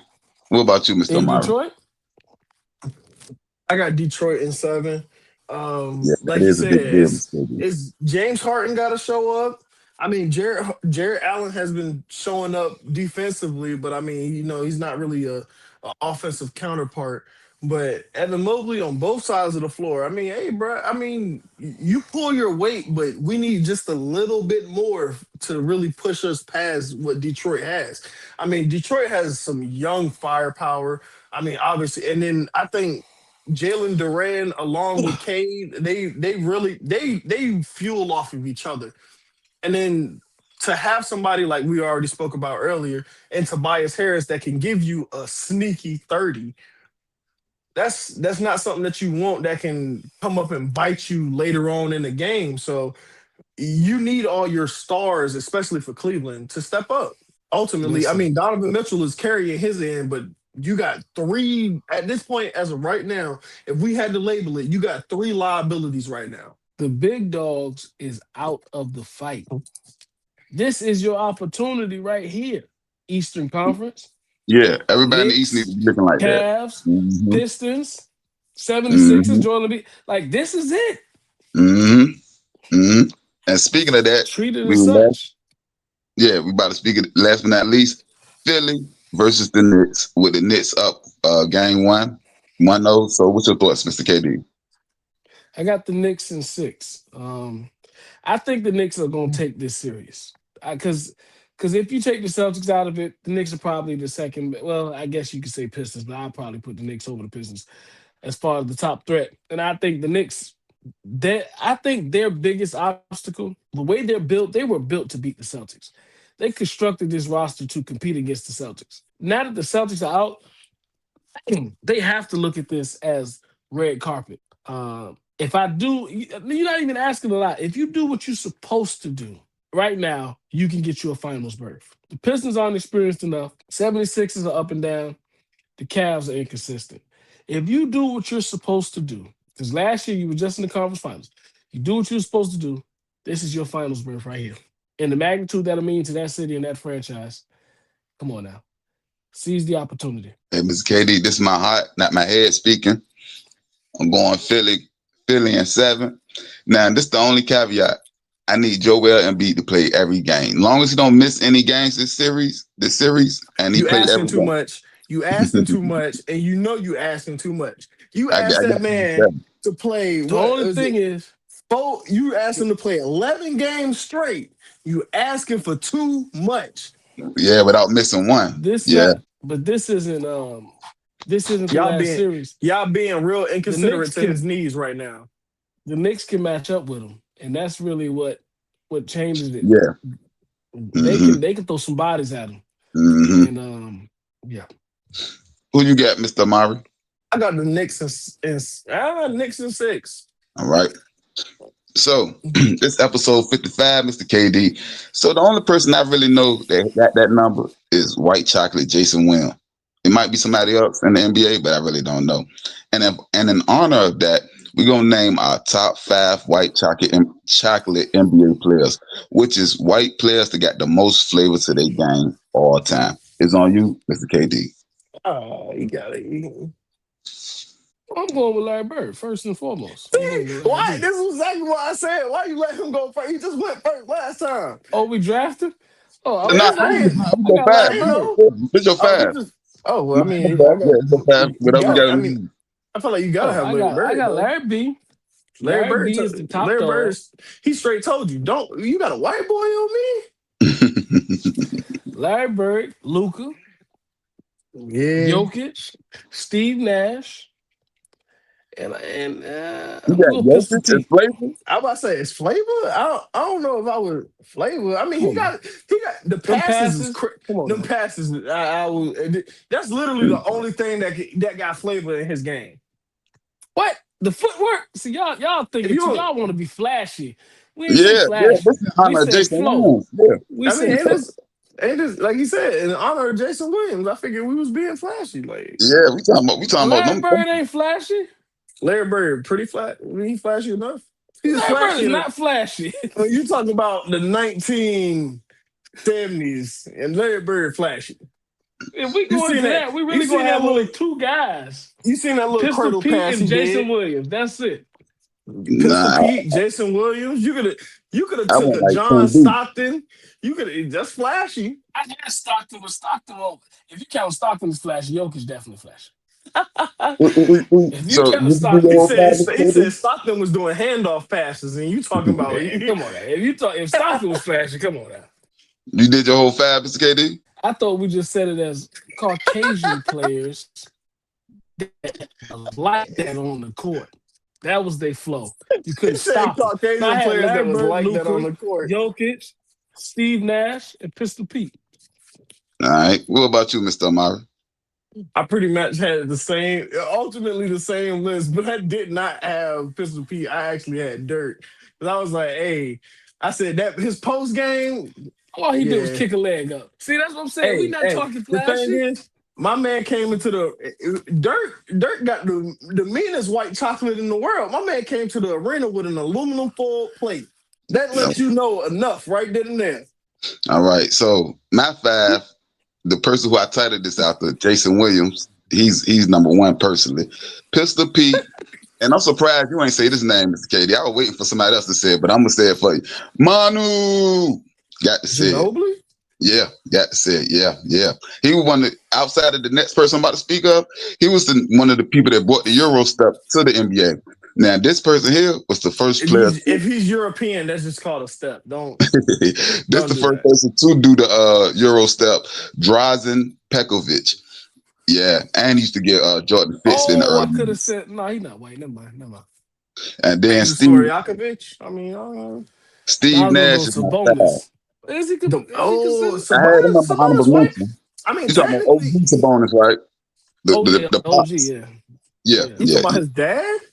Yeah. Yeah. He won Yeah, before the he Jokic. had some. He was like the best Yeah, Yeah, I passing mean, big. he he had was something one of the to it. best passing bigs I know. But like, I mean, I would have. I think. My honorable mention, I had Luka Bird, OG Bob Cousy, Peyton Pritchard. He got some moves. He got a flavor to him. Christian Mullen, Peyton Pritchard come up before my man Austin Reeves. If you want to talk about swagger, Reeves. AR-15. First off, if we're gonna talk about swagger as a white boy, we ain't gonna talk about Tyler Tyler Hero. Hero. I said we ain't gonna talk yeah. about Tyler Hero.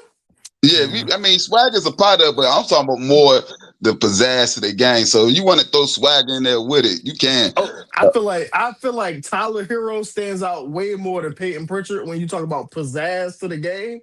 But Peyton Pritchard's way more of an efficient shooter. I ain't gonna lie. I like his game. And Austin Reeves was on my list too for honorable mention also. He did make the list. I feel like Austin Reeves should have cracked the list before Peyton Pritchard. The ones I just said was all honorable mention. It was just how I wrote it down. It really won't. Austin The fact that Austin Luka Reeves is an honorable mention is crazy. Austin Reeves plays in LA and they nickname him AR-15. If that's not having Luka sauce as a white boy in LA, I don't understand. There's nobody on this as an list who take honorable off. mention. I can't take Manu off. I can't take Jason Williams off. I can't take Pistol Yes, Pete you off. can. I feel Yes, like you can. Yes, you can. if you're doing the category about Jason Williams, I feel like you gotta have Jason Williams on the list. I'm talking about who game is more aesthetically pleasing, who's got the most pizzazz. Nah, I can't take Luka. And truth be told, when I look at it, Manu give me Mr. Fundamental from the 2 spot. You said what now? What is aesthetically pleasing for Manu? Besides, I guess I said Manu Manu literally give me Mr. Fundamentals from the 2 spot. Like, oh nah, because Ginobili's game is not aesthetically pleasing. He used to come down, hit people with the sham guard. Like I say, he was one of the first one with the Euro step. Man, his game crazy. Yeah. The passes, everything. I forgot. Did you say Steve Nash? watched his rookie season. Steve Nash on my 5. It was Nash, Drazen, Manu, Pistol Pete, and Jason Williams. And I'm surprised you didn't say Jason Williams neither.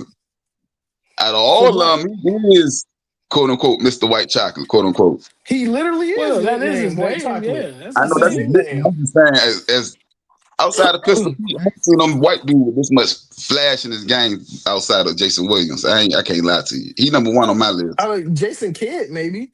I mean, I guess, but he's like part black. The kid ain't white. Yeah, he biracial. Yeah, I say he part black. So I mean, I guess that don't If really we gonna fit go this there, then bill. I got LaMelo Ball. You don't want to open. Yeah, I ain't going there. Yeah. I said LaMelo Ball definitely number 1 answer. Open that. All right, so let's get to our versus segment, and I'm gonna start with you, Mr. Amari. For the trade for better or worse. So last week you spoke about the Giants being one of your winners as far as the draft in particular, and we've been speaking about the Giants a lot, they off season and all that. Mr. KD, on the other hand, we know he's a Bengals fan, so he live in delusion. But the question is, who had the better off season, Mr. Amari Giants or Mr. KD Bengals? I'm gonna start with you, Mr. Amari. So with the amount of additions that the Giants did have, they had, just to speak on the draft alone, you drafted Arvell Reese, a top 5 talent, Francis Maui Noah, another top 5 talent, Colton Hood, who is a top corner in the draft class, and Malachi Fields, who is a premier big body on the outside, and who you're not exactly expecting exceptional production from, but at least reliable production. And that's just drafted. But then you eventually ended up also signed this offseason Darnell Mooney, Pat Ricard, Jordan Stout, Shelby Harris, Lecky Fotu, and Jason Saunders. I think this is definitely the birth to a new identity for the New York Giants, but I think their offseason was definitely great. And this all comes with the fact that you've only had 4 true departures, which I think only 3 really mattered to the team, which was Dexter Lawrence, which came in part of a trade, which landed you one of your drafted players, Graham Gano, who was also an aging kicker, and Jamie Gillian, who was your starting punter. And the fourth departure was DeMarvin Leal, which I don't think he really played any part in the future plans for the New York Giants. Speak on your Bengals. Yeah, I don't got to be that long with it. I just can say names, and it's going to speak for itself. Out of both of our off seasons, Dexter Lawrence is the biggest name, best player, and he's with us. Jonathan Allen we signed. Brian Cook we picked up. Amari's favorite, Boye Mafe, we picked up. I never stated that. I never said any of that. No, you said you were a fan of his talents. You were a fan of his talents. You spoke so highly of him earlier, so I thought you were a fan of his talents. I corrected. I spoke the truth on what he was, which was very clerical. You did speak the truth. He needs a true understanding of what pass rush is. Right. He needs to go take some. Boye Mafe's elite. I mean, one of Amari's elite pass rushers in the league, Boye Mafe. And that was before we got to the draft. And we stole a Cassius Howard. And we picked up a Tacario Davis. Like, we kept stacking. Now, Dexter Lawrence was the biggest cog of this whole offseason. Without Dexter Lawrence, our grade drops tremendously. But the fact that we have him and we went out and got him, that was a very aggressive move from y'all. And I would have never thought that I would have ever seen Ohio football team's front office be anything other than competent. I think you was going a little far to disrespect my franchise, but it's okay. I understand. I mean, you literally knew what the issue was and said, you know what? Not only am I going to sign Jonathan Allen, I'm gonna go trade for one of the best D tackles in the game, so nobody runs the ball on us. You signed Boye Mafe too. Don't forget your boy. You can't forget him. If you don't stop adding this man to the list, spoke so highly of him. I just don't want you to forget that. You forgetting about the whole other edge that y'all signed. Y'all signed a whole other guy. You ain't even name dropping him. Nah, I don't want to name it off him. That's your team. You should know his name. Who that? That's crazy. He on your team, you don't even know. Once they signed Dexter Lawrence, he forgot about everybody else. He ain't care. He said, Boye Mafia and Dexter Lawrence about to change this team. We ain't signed no more pass rushers. You talking about Jonathan Allen? I said him. What you talking about? All right. So we're gonna get to our next versus segment. And truth be told, I ain't got no dog in the fight, so I can't pick one way or the other. But the Giants did have a hell of an offseason. Like right now, they my number 2 team in the NFC East. They might be number 1 depending on how Philly looking, but they are looking great. And the Bengals, they're gonna be the Bengals forever, so I ain't even worried about them. But with that being said, Mr. KD, I'm gonna start with you. This is episode 55. I ain't even a Bengals fan, but I was like, dang, he said the Bengals gonna be the Bengals. That was dirty. Yeah. He got his shot off early in the beginning of the intro. I heard him. I've been holding 2 hours to say it's like you know, like I feel like me and KD both stand for the Browns gonna be the Browns. Like we all can say that when you in the AFC North. The Browns gonna be the Browns. The Bills gonna be the Bills too, Amari. Don't worry. The Bills gonna be the Bills. Don't you worry about that. I've been holding this. Don't you worry about that. I've been holding this. Worry about that. Yeah. Oh wait, they gonna be who they are. They gonna be. All right. So this is episode 55 Double Nickel. So right now we're gonna get to our versus segment, which is the double nickel game versus any game at Madison Square Garden. So pick your best up. This is you, Mr. Amari, you, Mr. KD. I'm gonna start with you, Mr. KD. Pitch our best up. The best game you can muster up versus Michael Jordan double nickel. Or do you think the double nickel is the best Madison Square Garden game? It's on you, Mr. KD. I only got 2. Oh no, man, it's hard to argue, man. 55 points is a lot of points, man. I mean, there's It's a lot of points to there's put two up. there's a point performance that But in that then same place. Kobe put up Is it- 61. I mean, you could have went 3 to the head. 55. Melo put 61. up 62. Nah, Melo did that for the Knicks. It's different when I'm an outsider and I come in your home Okay, and okay. put up So 61. I mean that is that does make a whole point. But even more so, 55, I'm 61, 55. I'm 61. gonna bring it to the greatest shooter of all time, who put up Oh, when he 54 broke the record. with 11 Oh, no, pointers. yeah. It's like Another shooter, you got Reggie Allen. Reggie Reggie, Miller. 8 yo, points. 8 points. 9 seconds. yeah, that's Man, the volume of that. That's the You volume. can keep is that like- clip up. Imagine what he would have scored. And that was I'm a going with playoff that Kobe game at that too, 61. for KD. Game 1, yep. And they choked infamously. But yeah, I'm going with Kobe 61 performance. Obviously. See, KD made a good point. I was initially going with Melo 62, but like he said, it's a dangerous thing when you the outsider and you walk into MSG Yeah. and you're able to do I mean, that. no trap. So yeah, I your trap. definitely. So I mean, he took Kobe. I'm gonna take Steph Curry's 54 with 11 threes. Nah, I heard both of y'all, and they some great LeBron? honorable mentions. They some great honorable mentions, Mr. KD. I But mean, you this got LeBron. This my man 52. 4th game back after missing a year and a half of basketball. To go play baseball. I know he didn't. I know he is not. Who? I mean, you talking. I mean, I know what you're saying. Yeah. So after a year and a half off, his 4th game back. Oh, Now I mean, so- what? Oh, because he you had did that. He had a big injury that sat him down. You said what? No. You said No. He went to go chase. He went to go chase a plan B. Oh, he had a So family. he went to go. emergency that He sat him went to down? go be bad at another sport. He lost his father.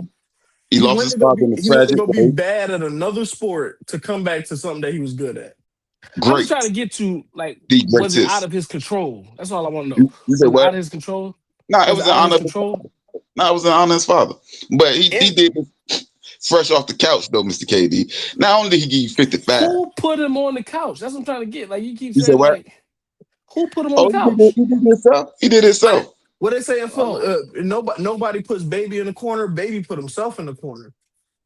Yeah, he did. Yeah, he did himself. But that's the thing about it though. Came back, and that's what his statement. I'm back. Two words. Not a full on press conference. No, nothing. Just See, I'm back. Came back. Anytime I hear that While I'm you back, I taking think of Cam PTO Newton, and that's vacations? wrong. While you taking PTO vacations, I'm out here doing this every night, consistently. Yeah. So And then when I come back, I bust your chops, get 55, 10 for 10 from the free throw line. But not only that, the game winning assist to Bill Willington. So like I'm playing all facets of the game. You said game winner. I feel like Game both winning of assist. the people that with the Kobe game that he talked about and the Steph Curry game that he talked about, these were no game winners. I won. It was set. I won. It was no game time decision to decide if I was gonna win or not. No, Jordan, like you just said, game time assist. He had the no, game winning assist. Game winning assist. Game why winning did assist you mean put that up 55? I put up 61. This game was over a minute ago. You said what? I put up 54 When I and put this my game was 61 done up, before. this game was over a minute ago. This won't know. We won't down to the wire. Yeah, no. I see this Madison Square Garden. It says like playing in the theater. So I got to bring the dramatics. So it ain't the poetry and it ain't beautiful is over at halftime, It's over in the Madison third quarter. Square Garden. The traffic is crazy. I got to get these people out of here. They don't want to be stuck in that traffic. But this this Jordan, Jordan, this Jordan, they gonna stay to see the greatest. They here for Jordan. They ain't he not in if they New can beat York. that New York traffic. You beat that New York traffic. They in New York with Jordan jerseys on. And not to mention, my boy did it in the number 45 jersey. He ain't even do it as 2-3. He did it as his alter ego. He did it with the 4-5. Came back with the 4-5 on his back. What Know what I about mean? 2-4? You said what? What about 2-4? What about him? 24 hours in the day? What you talking about? What are we talking about here?